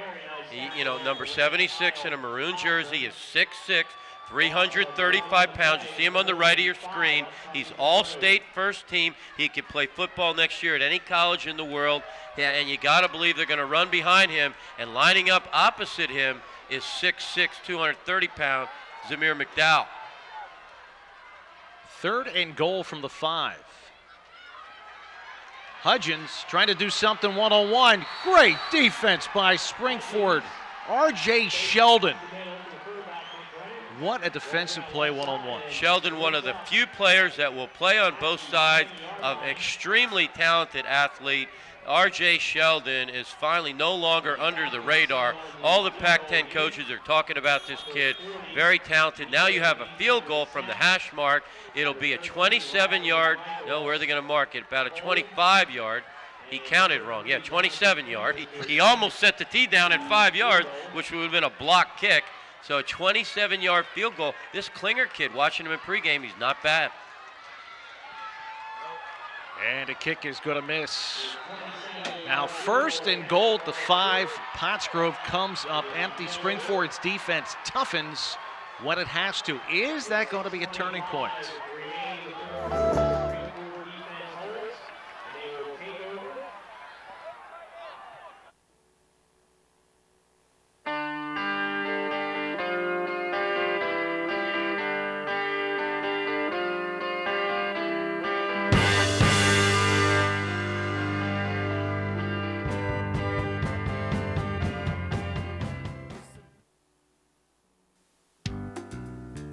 Joe's All-American Pub, located at 519 Pikeland Village Square, just off Route 113 in lovely Kimberton. Joe's All-American Pub has all the ingredients for a great night out. Just stir in a great cuisine, season it with an awesome dining atmosphere, and finish it off with your family and friends. At Joe's All-American Pub, family owned and operated. Make your next night out at Joe's All-American Pub. Hi, I'm Joe DePaul, owner of Joe's All-American Pub. Come to Joe's. We'll make sure we'll treat you better than the average Joe. Second down play coming up for Springford. First down run by Lundy. Nice commercial there. One of my favorite places to eat, Joe's All-American Pub in Phoenixville. Coyne has Carter in motion in the backfield. Carter's going to take the handoff. Made a nice dance move to get some space. A lot of playing good defense there to knock him down after a short gain. A lot of action elsewhere in the Pac-10. Perk Valley at Boyertown, Methacton at Upper Perk. Pottstown at Phoenixville. They're down 21-7 at halftime. That is the 100th meeting of those two teams. A little Saturday action for Alganosa. Owen J. Roberts at Pope John Paul. You'll be heading over there. I will. Split loyalties there. Your son now freshman at Pope John Paul. Yep, they're a little banged up. Third down at about 3.5. Coyne out in the flat, risky pass. Caught, and they're going to catch Bearfield for some extra yardage. Good hands by Carter on the first down catch. Yeah, there is a face mask after the reception. Good velocity on that dart by Coyne. And hey, Bearfield did get a hand on the face mask. I got a feeling it's going to be the 5-yard variety. It was not flagrant. Let's see if the hand incidentally just kind of brushes across the face mask. It would only be a 5-yard. But if you turn the head, that's 15. I hate to say it, but that's a 15-yarder. Yeah, they're gonna walk that off. The defense.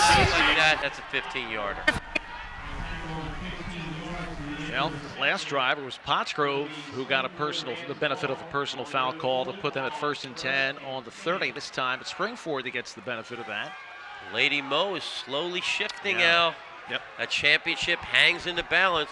Many people believe the winner of this game may very well go undefeated in the PAC10, and that missed extra point by Pottsgrove could be costly. 5 penalties on Pottsgrove, 45 yards. This is Coyne deftly picking his way through the secondary. First down inside the 40-yard line. Wow, that woke up Ram Nation on the other side. He is not noted for being fleet of foot. It's kind of like the equivalent of Tom Brady taking off and running about 25 yards downfield, but it's coming back, holding on the offensive line. That's a killer. Coach Brubaker, demonstrative, out on the field, not a happy camper. So instead of at the 35, we're going back to the other 35.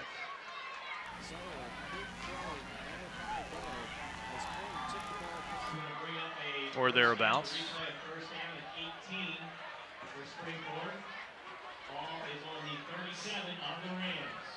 Coyne has not had open receivers to throw to. Pottsgrove has been all over the receivers with great coverage. They have a very active front 8 and that Pottsgrove defense. Some of the sack leaders in the PAC-10, Senny Polamalu, Anthony Pond, Zach Birch, Nick Brennan.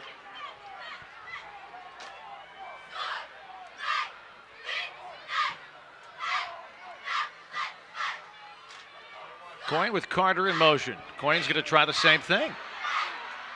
Coyne is upended back at the original line of scrimmage. Jalen Mays tripped him up. You know, off the field, so many commonalities with number 11 in white, number 5 in maroon. The two quarterbacks very similar in that they're excellent students, they're involved in their community, they're team-oriented, they work hard in practice, and they're just more that humble, cerebral approach, not rah-rah kind of guys, but all they do is win week in, week out. The ground view. Blitz. Straight out to Carter. They say the ball's on the ground. Pottsgrove says they have it, and so does the referee. Well, we talked about the big three, special teams, penalties, and turnovers, and all three are rearing their ugly head early in the second half. First, you got the big penalty, a whopper on Springford, and now another angle. You can see it was an all-out blitz. They're sending 8 people, and that is a strip. That's that strip drill, and that's a nice play from the backside. That's number 6 on the strip. Mark Dukes playing a little D. Yeah. First down, Pottsgrove at the Springford 46. A lot of shifts in momentum in this third quarter. And it looks like Pottsgrove is going to be flagged for 5 yards. First play after a turnover, coaches will often go for the home run, and that was the home run call. We'll wait to hear the call on the field. That's a killer. You have 4 brand new offensive linemen out of the 5-0 linemen and the tight end. 4 of them graduated, 4 of the best players we've ever seen. They're gone. These 4 new guys that played really well, but you had Michael Fowler on a deep route there. Pottsgrove trying to get a quick touchdown after the turnover, but now there's no surprise element to that play.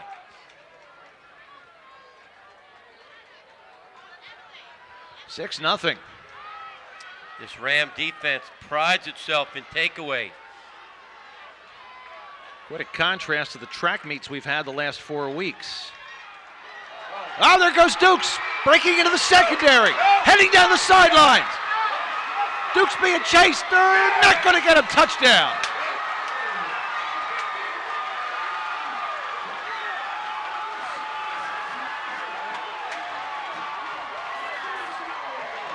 We talked about him. He is so smooth. He runs almost effortless. Now it's a 40-yard dash with him and a defensive back, and see you later. He's going to take it to the house. That little extra jump skip there where some guys may have gone down on the 1-yard line, that's your senior running back knowing how to punch it in when you can smell pay dirt. Now let's this precarious extra point team. Oh, my goodness. Yeah, Pottsgrove will take another angle as the woes continue on that Pottsgrove extra point team. Here's our ground level camera. Debbie, tell us down there. That's 40-yard dash speed. That's a 4.3, 4.4 guy being chased by a 4.5, 4.6 guy. Not going to get it done. And then that little extra skip at the end. You young running backs out there. He realizes he's going to get tackled around the 4-yard line, so he plants, puts all his weight on one foot, and skips and jumps up into the end zone. Good effort by Jared Shoemaker to at least try to get him. He almost in. Now we have reverse angles on reverse angles. We got it all going on down there. At the point of attack, the offensive line doing a marvelous job, and Mark Dukes well on track easily for 1,000. He keeps running like this. He stays healthy. He'll get a sniff at 2,000. So Boyertown. Spring forward when it looked like they had a first down at the Pottsgrove 35. The penalty, then the fumble, and then the long run. And there is the young man. He's the man who stripped the football, caused the fumble. Next couple plays later, he's dancing in the end zone. Here's Klinger for the kick.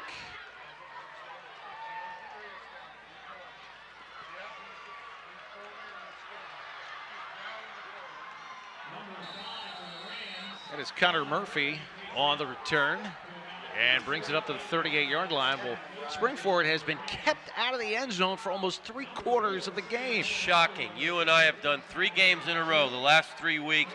The winning team has scored in excess of 50 points. Yep.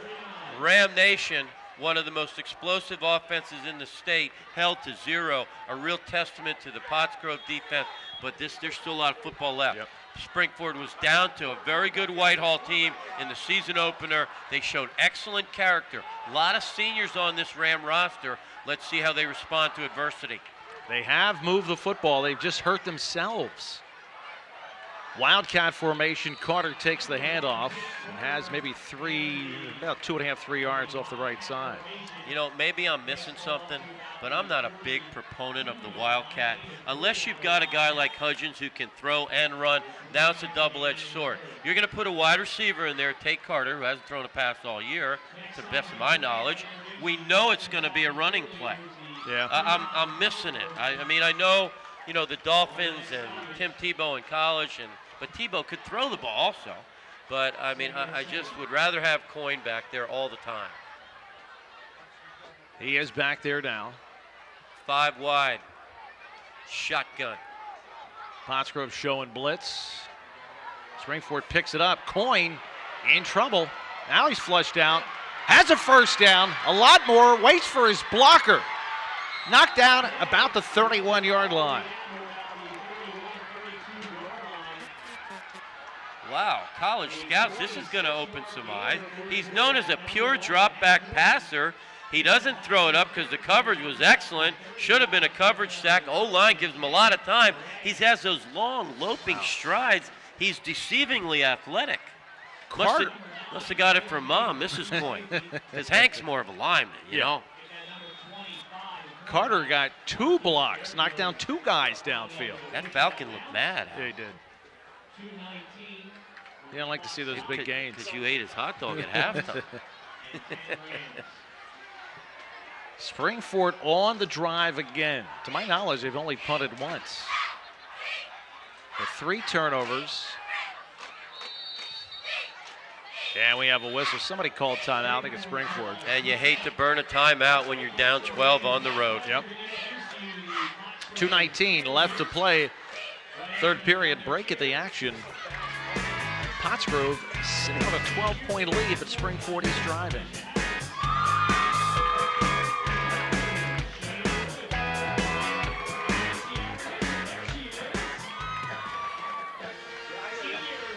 Since 1987, Clean Cut Lawn Service has been meeting the lawn and landscape needs of the Tri-County area.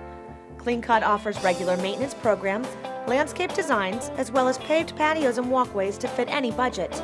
With over 75 years combined experience, our skilled team can handle projects ranging from computerized designs to patios, walkways, and sophisticated sprinkler systems. We are an ICPI certified paver and EP Henry authorized contractor. Clean Cut Lawn Service, superior service for all seasons. And welcome back. Hope you're enjoying the game as much as we are. Algono to Bertie Gallagher. Your best friend. Exactly. Right? Yes. There's Lundy, Yusuf Lundy. Can't find an opening, tiptoed around. 54 is in there, Birch, as is Adams. And it's a gain of maybe a yard. A lot of interest in this game all around the state. If it stays at 12-0, that's going to open a lot of eyes. I got a feeling this game is not going to stay at 12-0. No, I don't think so either. Too much pride in Ram Nation. You would expect them to bounce back, and this one could come down to the very end. Again, Pottsgrove showing blitz. Again, it's picked up by Springford. Coyne guns it. I don't know if it was tipped or was behind the receiver, but it is incomplete. We'll bring up 3rd down and 9. Well, there are 3 Falcons in proximity, and we watched Michael Vick learn the hard way not to throw in the triple coverage. Normally, bad things are going to happen, especially if it gets tipped. Adams got a hand on it. He wanted McDowell. Jeff Adams, one of the top players in the league, plays both ways for the Falcons. Springford in definite 2-down territory. They're going to try it with Lundy, who has some room, breaks 1 tackle. Pulled down by Mays, short of his 1st down. Lundy's quick and fast. He's also got some good muscle mass. Momentum equals mass times velocity. He knows that if he goes chest to chest with a D-back, he's going to win that collision. That's just a good wrap around the ankles. That'll shut it down. Big play here, Al. 4th and 4. Too far for a field goal. It'll be a 42-yarder, which Sean could do, but Coach Brubaker needs a touchdown. He needs a 1st down right now, and they're going to go trips wide to the and 2 receivers split left, empty set. Coyne has had success running the football himself. Does he call a quarterback draw? Knocked out at the line of scrimmage, and Pottsgrove will take over. It looks like Brennan. And again, Springford drives and comes up empty. Well, I don't know if it's the camo gear, but he didn't see Brennan. Kind of camouflage. Yeah, I got you. But, you know, when you wind up with that long arm action like the old Randall Cunningham used to, you watch a kid like that warm up. That's something college coaches, Coach Brubaker will point out, say, you know, cock that ball up a little higher like Dan Marino, like Montana, where you can just snap. But he gave Brennan all the time in the world to see it coming. Yeah. There's Brennan. Brennan grabbed by Shine around the leg. He struggles ahead for some extra yardage. Now, a lot of other stuff going on in other sports in Pac-10 action. Like to keep you updated. Boys cross country, Pottsgrove and Methacton undefeated. Girls cross country, Perk Valley undefeated. Field hockey, Springford undefeated. Golf, we have championships. We have teams. A 3-way tie between Boyertown, Methacton, and Springford. Boys soccer, we have Boyertown in first place. Girls soccer, O&J undefeated. Girls tennis, Methacton. Congratulations, Pac-10 champions. Pottsgrove deciding not to take another snap. They're in no hurry. They have a 12-point lead. They want the game to be over if possible. Right about now. So we have played through 3. The Grove, with the game's only 2 touchdowns. We'll be back for the 4th quarter after this.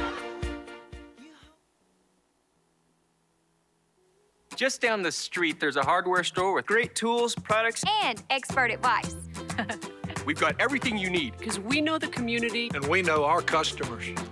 So next time you have a home improvement project, Drop by. your local True Value hardware store. True Value. Start right. Start here.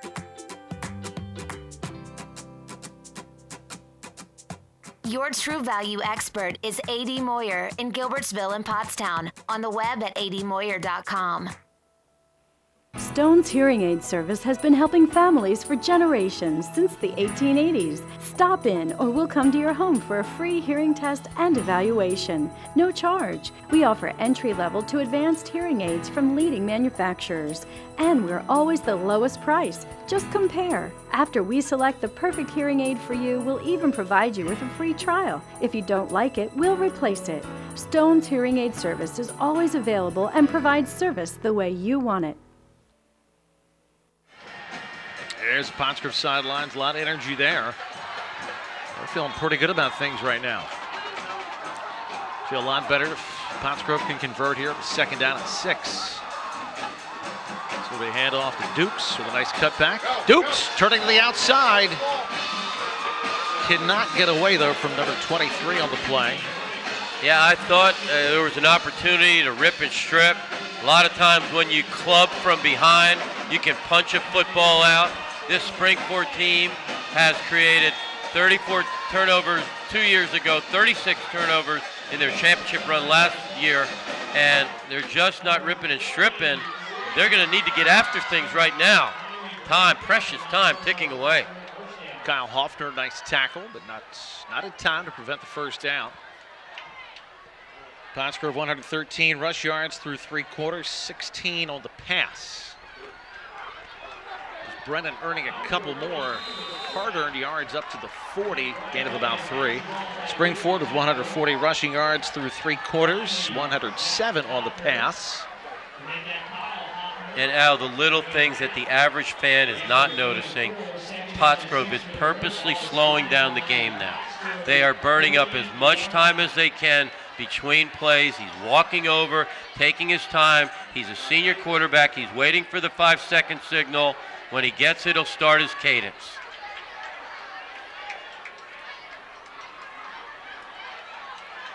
Well, that time Springford had it stuffed. Hudgens pulled it out nicely. But a wise decision. It turns it into a 4-yard gain, and he's close to a 1st down. It's going to be about a yard or 2 shy. Yeah, he's a humble and quiet kid, but he's feisty when he got that football toted under his arm, and he's very competitive.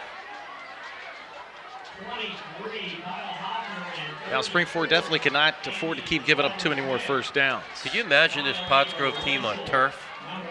Opposing coaches would lose a lot of sleep if they ever put turf in this stadium. Pottsgrove year in, year out with very speedy players. It would be scary to see them on turf. 3rd down and a yard. Hudgens again finds that opening right in front of his center and takes it for another 1st down. He looked more like Larry Zonka, old school fullback. A bucking Bronco for the 1st down. That's your quarterback. Coaches must have seen something because they've used that to their advantage in the 2nd half. Pottsgrove currently ranked number 2 in the state and in AAA. The number 1 team in the state in Class 4A is LaSalle College High School out of Philadelphia region. But watch out for Archbishop Wood still in the mix at AAA, and of course Westchester Henderson, which I feel will be the championship. Pottsgrove Henderson, District 1, Class 3A in Coatesville in November. Hudgens going to put it up. It's going to be picked off by Shine. And Shine knocked out of bounds around the 45-yard line. Springford has life all of a sudden. And you can see that's an ill-advised pass, too much airtime, and Shine shone. Yes, he did. Yes, he did. All right, he says, Shine says it's mine. And I believe he is the son of the coach. And Coach Shine over there was the head coach at Upper Merion for 17 years. Wow. Comes from a football family. Springford has not scored yet. It's not like they haven't moved the football. Well, they better get moving now. 9 minutes. You better go to your semi-hurry-up attack. Trick Carter. Wide Carter open. The toss. Has Zamir McDowell. McDowell with a stiff arm. And McDowell with a first down at the 35-yard line. And no flags this time. A trick play. You knew it was just a matter of time. Brubaker with an amazing repertoire of trick plays. And finally, we do get to see Tate Carter throw the ball. So maybe he can do that out of the Wildcat as well. And Zamir McDowell, one of the top basketball players in the state, developing to quite a football player. And boy, the basketball coaches around the league are like, I hope they go far in the playoffs so he's not in basketball shape too early. First and 10 at the 35. Again, Springford bunching up the line for a blitz. Lundy down to the 25-yard line. Found the hole, hit it hard, and a late flag. Rumbling and bumbling is Lundy, and a penalty way away from the ball. So you had probably some extracurricular activity. Two young men exchanging pleasantries. Now we'll see if it's offsetting. Coach Pennypacker not happy. Let's wait for the call. This is big, Al. After the play, dead ball, personal foul on White. Oh my goodness gracious. Uncharacteristic of the defending champion. Losing your head when you're down 12 zip on the road. 9 minutes left. You're a wide receiver. You're downfield. The play is over. What are you thinking? What could possibly be going through your mind? That is a young man that will be having a little visit to the coach's office probably tomorrow morning after the meeting, or maybe before the meeting. And you know what? That's a good way to get some time on the bench. Wow. That wipes out a 10-yard gain and sets you back another 6.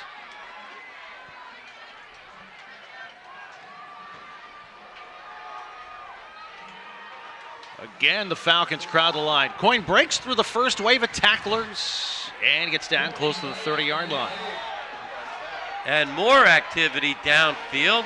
The wide receivers and the defensive backs. And that was very close to an unsportsmanlike call. Again, Coach Pennypacker is zeroing in on his athlete. I don't know if you can see what happens downfield. It may not be within the scope of your camera, but there's little action right there. Nothing wrong with the push. The play's still going on. The Pottsgrove defender didn't like that. There's more action. So these wide receivers and defensive backs better get it straight, or you could cost your team a Pac-10 title.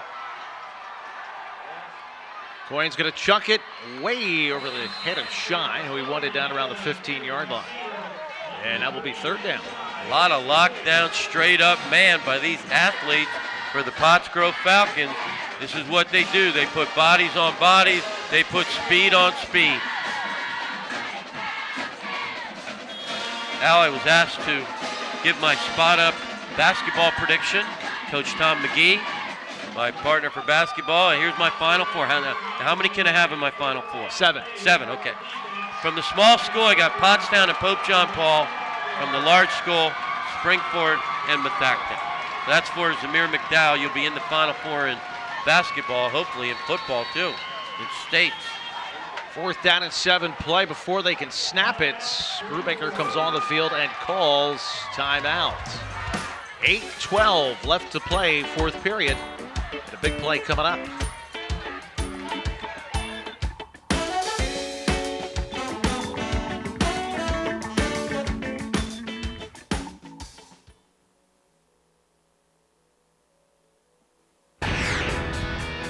Hi, I'm Patrick Gilbert. And I'm Mike Hinkle. Over the past year, our more to like philosophy has continued to bring more new Subaru buyers to our doors. Customers tell us they appreciate we offer more savings, more selection, and more value with every new Subaru we sell. So if you're in the market for a new Subaru, stop by and get that more to like feeling too. Welsh Subaru, Limerick. Online at welshsubaru.com. Springford with 6 penalties for 55 yards, but it seems like theirs have just come at the worst possible time. Well, there you go. Obviously a pivotal moment in this football game that could be a Super Bowl more or less and decide a champion. They have not shown the ability to convert on 3rd and 4th and long. And they won't here. Wow. The ball was there. The receiver was there. Would have been a first down. But it's Pottsgrove ball again with 8:07 left to play. Offensive line does a sensational job of giving their big-time quarterback plenty of time. The ball was a little out in front. Would have been an incredible catch. That's true. From that angle, you got a much better look at that. Would have been a fingertip catch, and that ball had some steam on it. So you really can't fault the guy. R.J. Sheldon, one of the top players in the league. But now it's really hurry-up time. You had to burn 2 of your timeouts already. Yeah. If you're Springford, you cannot afford to give up a first down. And it's like they're looking for the football. As Duke slices off the left side for a couple of yards, 2, maybe 3. Thought we'd see a little trickery from Coach Pennypacker tonight. He's overdue for that. You know, but now with a 12-0 lead, it's unlikely we'll see it. Yep. But I thought maybe we'd see one of his patented fake punts in the first half. Been about 2-3 years now. His where's the tee kicker, the kicker in motion. Where's the tee, becomes a receiver. Oh, yeah. I'm shocked he threw in the last drive. How about a Music City Miracle play?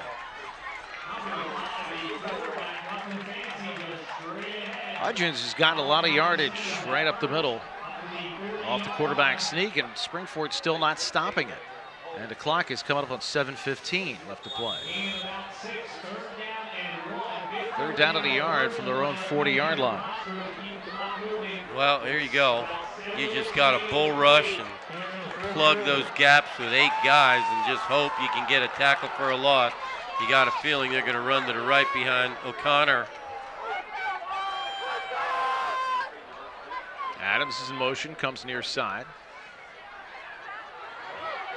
Legends will hand it to Dukes, who has a first down up around the 43-yard line. And that will string out at least a couple more minutes off the clock. And Springford might want to think about using that one timeout left.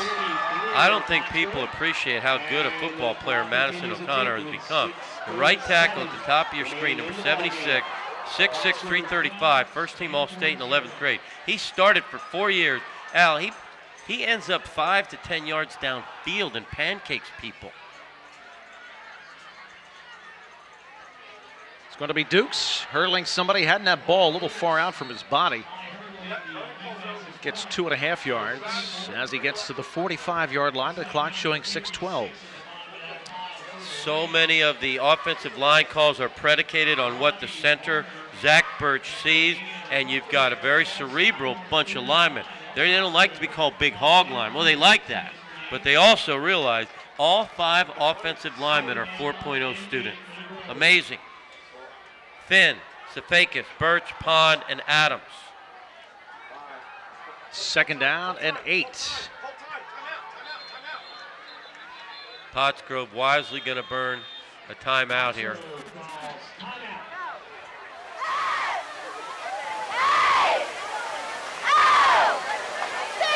Fans, we here at Pottsgrove would like to thank our 4 sponsors this year, the Hallman Retirement Neighborhoods,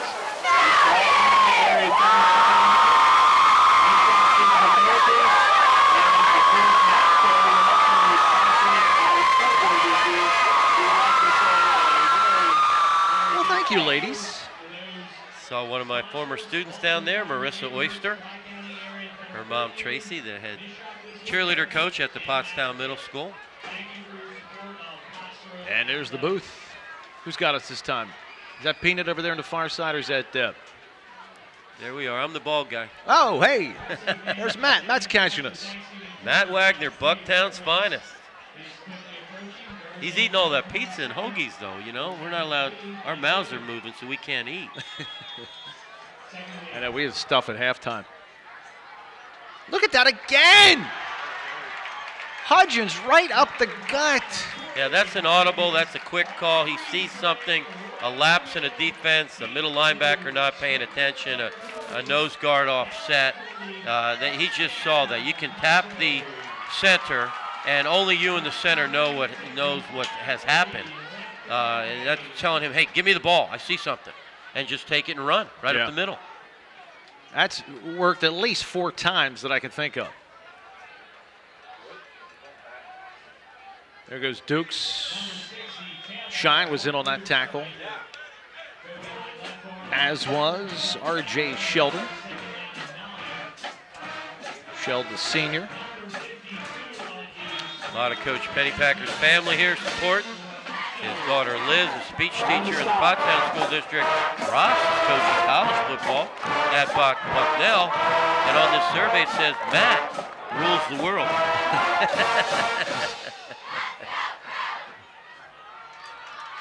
His lovely wife, and also a Springford grad like Coach Pennypacker. Hudgens trying to do something, says, hey, Dukes, you do something with it. He gets pushed out of bounds. Oh, my, and there's just another, I hate to say boneheaded play, but that was a boneheaded play. Yeah, I think when Coach Brubaker looks at the film, I would take the PCTV Network replay and say, okay, we're losing. He's 3 yards out of bounds. I know it wasn't a vicious hit. It was not anything malicious, but they're calling it tight. They've already got us twice. That is a killer. Yeah, yep. You can't do that. Well out of bounds. Well out of bounds. Not only that, you're on the other team's side. You can't let that go. We saw this rear its ugly head against Pope John Paul. Springford had 11 penalties in that game. You know, they won the football game, but they gave up way too much to Pope John Paul. 3 touchdown passes, 258 yards by Blemming, who's now hurt, I understand. Yeah. But, you know, even though their offense, Springford got 526 against Pope John Paul, the 11 penalties were out of character. This is not something that you saw last year's champion Ram team do. Pottsgrove just may stick this one to the end zone and take any suspense that might be left out of it. Yeah, one thing they cannot do is fumble the football, and they're keeping a hold of it. And you know, you hate to make excuses in the injury column, but you got to wonder what the score might be if Jared Jones had played. Let's face it, Jared Jones, the Springford running back, one of the elite running backs in the state, preseason All-State. You got to figure Springford would have at least 1, maybe 2 touchdowns. This kid is electric and then some. He has a broken wrist, will not play for another 5 weeks. Second down. That's Brennan. Brennan stood up by McDowell and dragged backwards.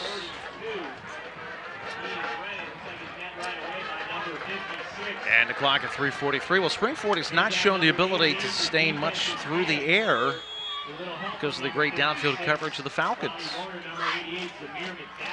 And let us not forget, you had a Division I wide receiver in Scanlon last year, and Branch was close to Division I. You had 2 tremendous receivers that graduated off last year's team, along with Conway and a few other fine athletes. Hudgens, and that time Springford's there, but it doesn't matter. Hudgens gets free and scores a touchdown. The one time they had somebody there, Hudgens broke away from it.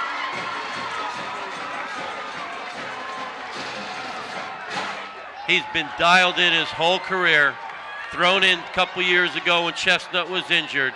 Now in his 3rd season, he's a field general. He makes little decisions, turns them into big plays. He's more powerful than he looked. He's faster than he looked. He is a winner, and now they're adventurous extra point team. Klinger, oh my goodness gracious sakes alive. We have a perfect extra point. Pottsgrove, it is their night, folks.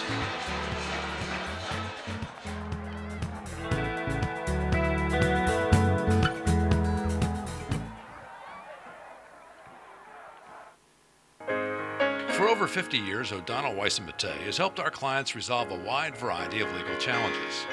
OWM Law provides legal representation to clients throughout southeastern Pennsylvania. Our attorneys and our highly trained support staff utilize the latest technology and resources available to satisfy the needs of our clients. O'Donnell Weiss-Matei, delivering the highest level of professional service. Conveniently located with offices in Pottstown and Phoenixville. One more look. Again, the O-line. You get the double team on the nose. A tackler gets his hands on him, but he's deceivingly strong and fast. Protects the football very well. Got to remember, the option offense is a high risk, high reward. This kid does not put the ball on the ground much, and he's reading the true triple option. 3:10 left to play.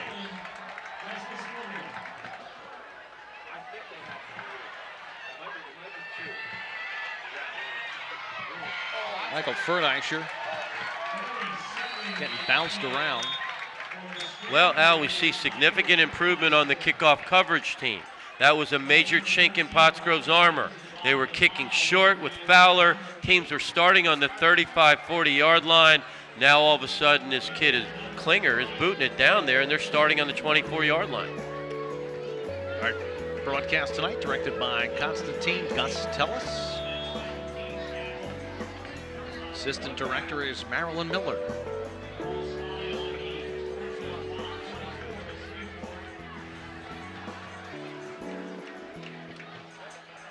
Coyne out of the shotgun. He's going to set up, fire on left sideline. Out of bounds and incomplete as, again, the coverage was there. Camera one up here in the booth. Dave Oxenford.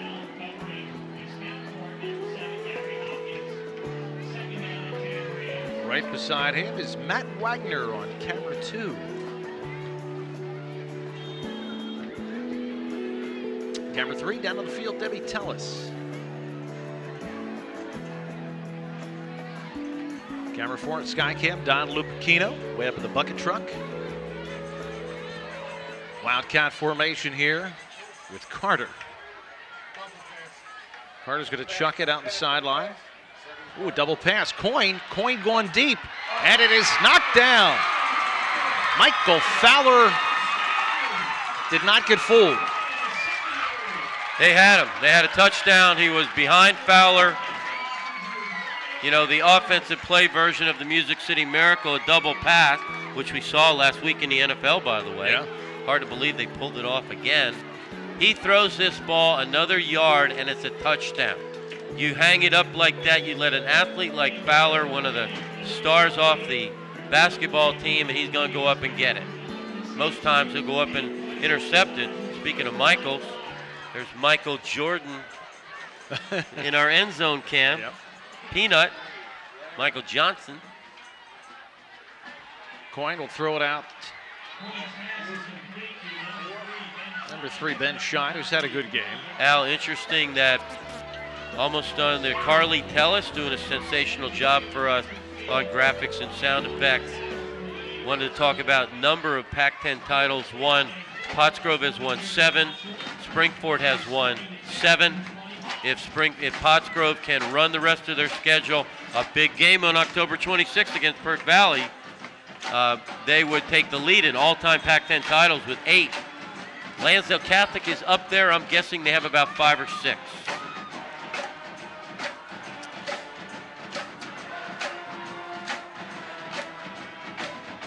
And yeah, there we are. Birdie now. Coyne has the man out there. Carter had a step under the thumb, so it's not Carter, it was Hopkins. And a nice looking ball, but overthrown. And Pottsgrove will take over. We'll probably take a couple of snaps, and this game will be over. Pottsgrove defeated Springford 12 years in a row prior to this game, or prior to last year, when Springford prevailed 49-35. This is a big win. Coach Pennypacker with a rare show of emotion on the sideline. He's excited. He's happy for his kids. You could tell last year's loss did not sit well in his craw. He waited a year for this. And I got to give credit to our boss, Gus Tellis. 3 weeks ago, I asked for a prediction. He said, factually, I'll tell you what, Pottsgrove by 3 touchdowns. Wow. I said, what? Gus was right on. And it could be 4 touchdowns. It will be 4 touchdowns. Dukes goes to the line and blasts it big for another score. You get him on the ropes, you knock him out that offensive line, and Brennan just getting bodies on bodies. And Mr. Smooth can't touch this. 25-0. This Duke's a real hazard to opposing defenses. Good one. He cuts back in cutback alley, and he's gone. And they made another extra point. Yeah, right down the middle. There he is, West Virginia, 3-sport star at Springford High School. Yep. A lot of mutual respect between these two coaches. But you can guarantee they had seemingly improved on extra points because they were the worst in the league 3 weeks ago.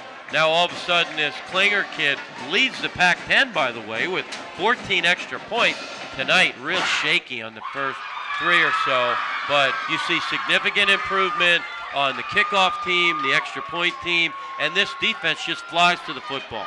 They're so aggressive, they have such incredible team speed. Pottsgrove becomes a real threat at the state level for AAA playoffs.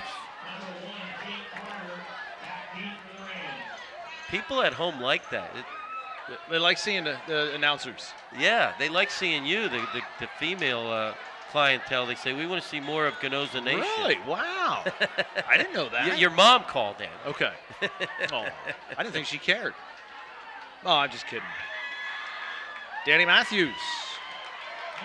Danny Matthews returned up to the 27-yard line. This is just unbelievable. Al, you want to talk playoffs? Yeah. Playoffs? Let's talk playoffs. Pottsgrove gets an enormous amount of playoff points tonight. They play up to a 4A, 120 points. Springford has 4 wins, 40 bonus points. Pottsgrove comes away with 160 points. That is a whopping total. You're going to look at, I think, Westchester Henderson. If they run the table and Pottsgrove runs the table, Pottsgrove would be the 2 seed, but it doesn't matter. You still get your first 2 rounds, quarterfinal, semifinal at home. Then you go to Coatesville to play each other. The way it plays out on paper, you'll have Henderson and Pottsgrove in the District 1 Class 3A final. But plenty of football between now and then, including what becomes part 2 of the Super Bowl, Perk Valley. If they continue to play at the level they're playing at, Pottsgrove Perk Valley on October 26th will be a game of enormous magnitude. Yeah, Perk Valley showed me a lot. Quain's going to throw it on the sideline. Wanted Carter, and it's incomplete. Springford will, there's a look at the standings. Springford will drop out of the picture, although you never know, crazier things have happened. You know, upsets are a part of the sport of football. Some coaches estimate emotion plays about 1/3 of the game. Anything can happen. The way Perk Valley looked when they put 57 points on the board last week against Pottstown with that their quarterback. Wow, Rashawn Stewart, he is dangerous. Who does Pottsgrove have next week? Does anybody know? I could look that up for you. Pottsgrove, a dangerous Saturday game against Methacton. Coaches don't like Saturday games. Especially coming off the emotion of this win. And Methacton has a Division I quarterback, 6'4", 220. He will be playing college football with Ryan Brumfield at Eastern Michigan. But it throws you all out of sync. You got a Friday practice. You're out, you know, you're playing in the daylight on a Saturday afternoon on a field that most coaches do not enjoy playing on. Down at Methacton. Used to hate those Saturday night games at LC.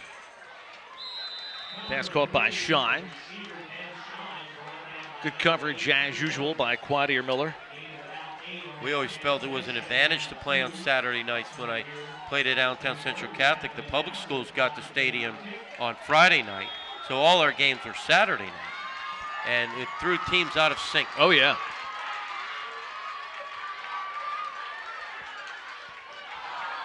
Springford, even though they lose playoff points tonight, I think they're solid. I see them running the table. I see their November 2nd game with Perk Valley as a get in the playoffs. You got to win this football game. They beat Perk Valley on November 2nd. They go to the Quad A playoff. They don't win that game, and every game in between, you're going to be watching the Quad A playoff. District 1 is really strong, and you're going to be playing a tough team like a Downingtown East or a Coatesville or a North Penn, I mean, you better buckle it up. You're going against high schools that have graduating classes of 1,000. Yeah, they have some big boys up front and usually can throw the football. You can normally put a pretty good team on the field when you get 130 guys out for football. And that's what you're talking when you play in the Chamonix and North Penns of the world. That's what lies ahead for Springford. I see enough character, I see enough talent for this team to continue to improve. And I'm going to predict right now, I think Springford will not lose another game during the regular season, and they will go in the back door, maybe at a 12, 13, 14 seed, and have to travel somewhere, probably down to Chester County.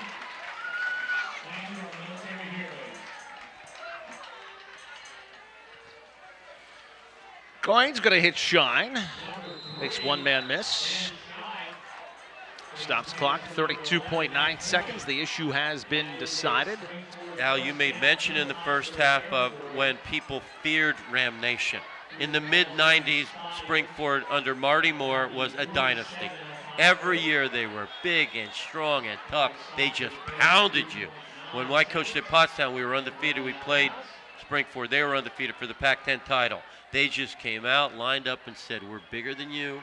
We're tougher than you. We're going to smash it right down your throat. And there was a dynasty. Then that long drought, Chad Brubaker has brought pride back to Springford.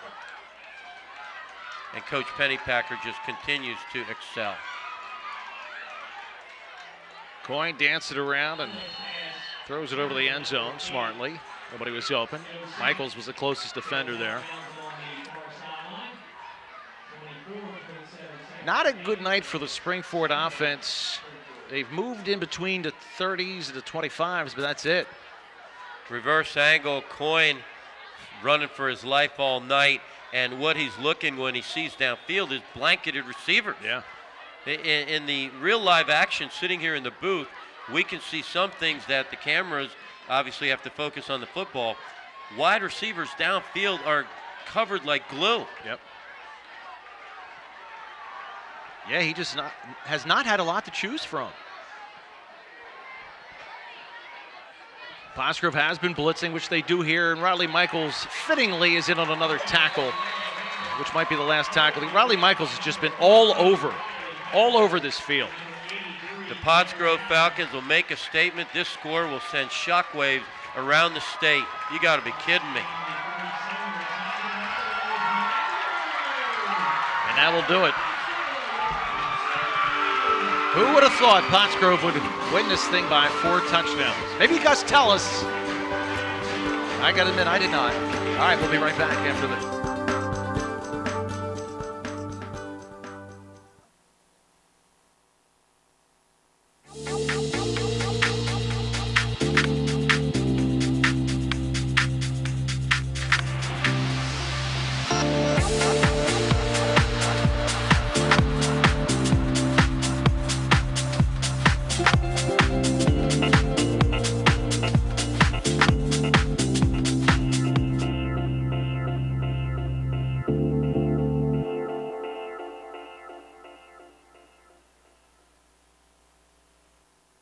Why are people from as much as 40 miles away driving to downtown Pottstown to purchase their motorcycles?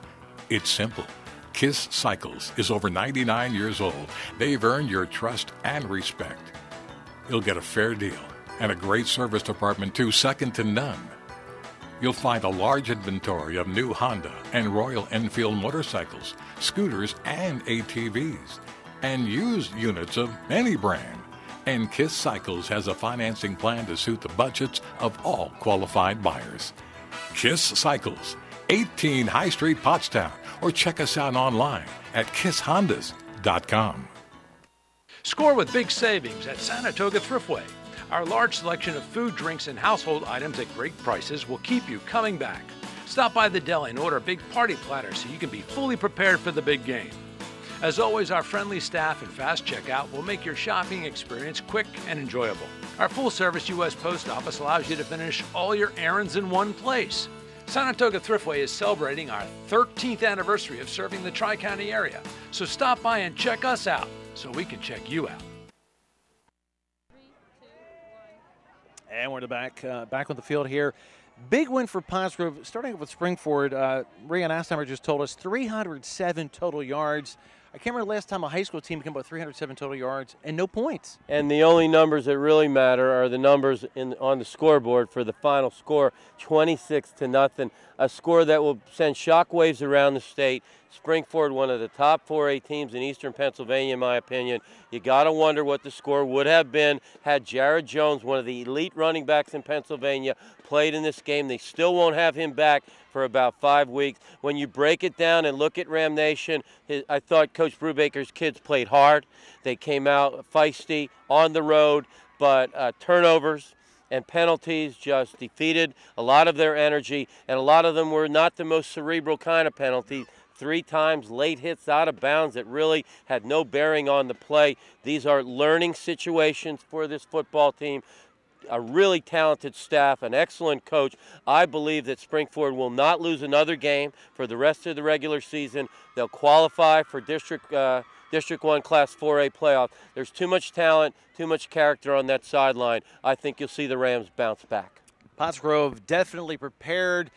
Only 207 total yards on offense, but it was enough to get the job done, especially with what the defense did. And it's just a total team effort. Coach Pennypacker has to be so pleased. And clearly the nexus of this offense is their quarterback, Torrey Hudgens. He can hurt you with his arm or hurt you with his brain or hurt you with his legs. He's a tough kid. He's an excellent field general. He has a bevy of weapons to choose from. You look, he's got the 1,000-yard rusher in Dukes, a bruising fullback in Brennan, a talented tight end in Adams, 2 fleet-footed wide receivers in Fowler and Bearfield, and as you said, a defense that plays with attitude. They run sideline to sideline. They're so fast. Scott Reed last year described the Pottsgrove team to me. He just said, they're so fast.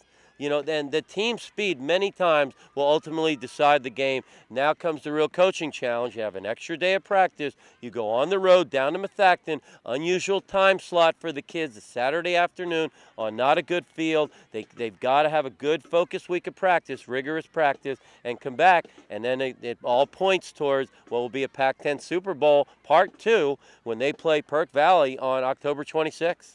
Right now, they are feeling pretty good about themselves as well. They should. They beat Springford 26-0.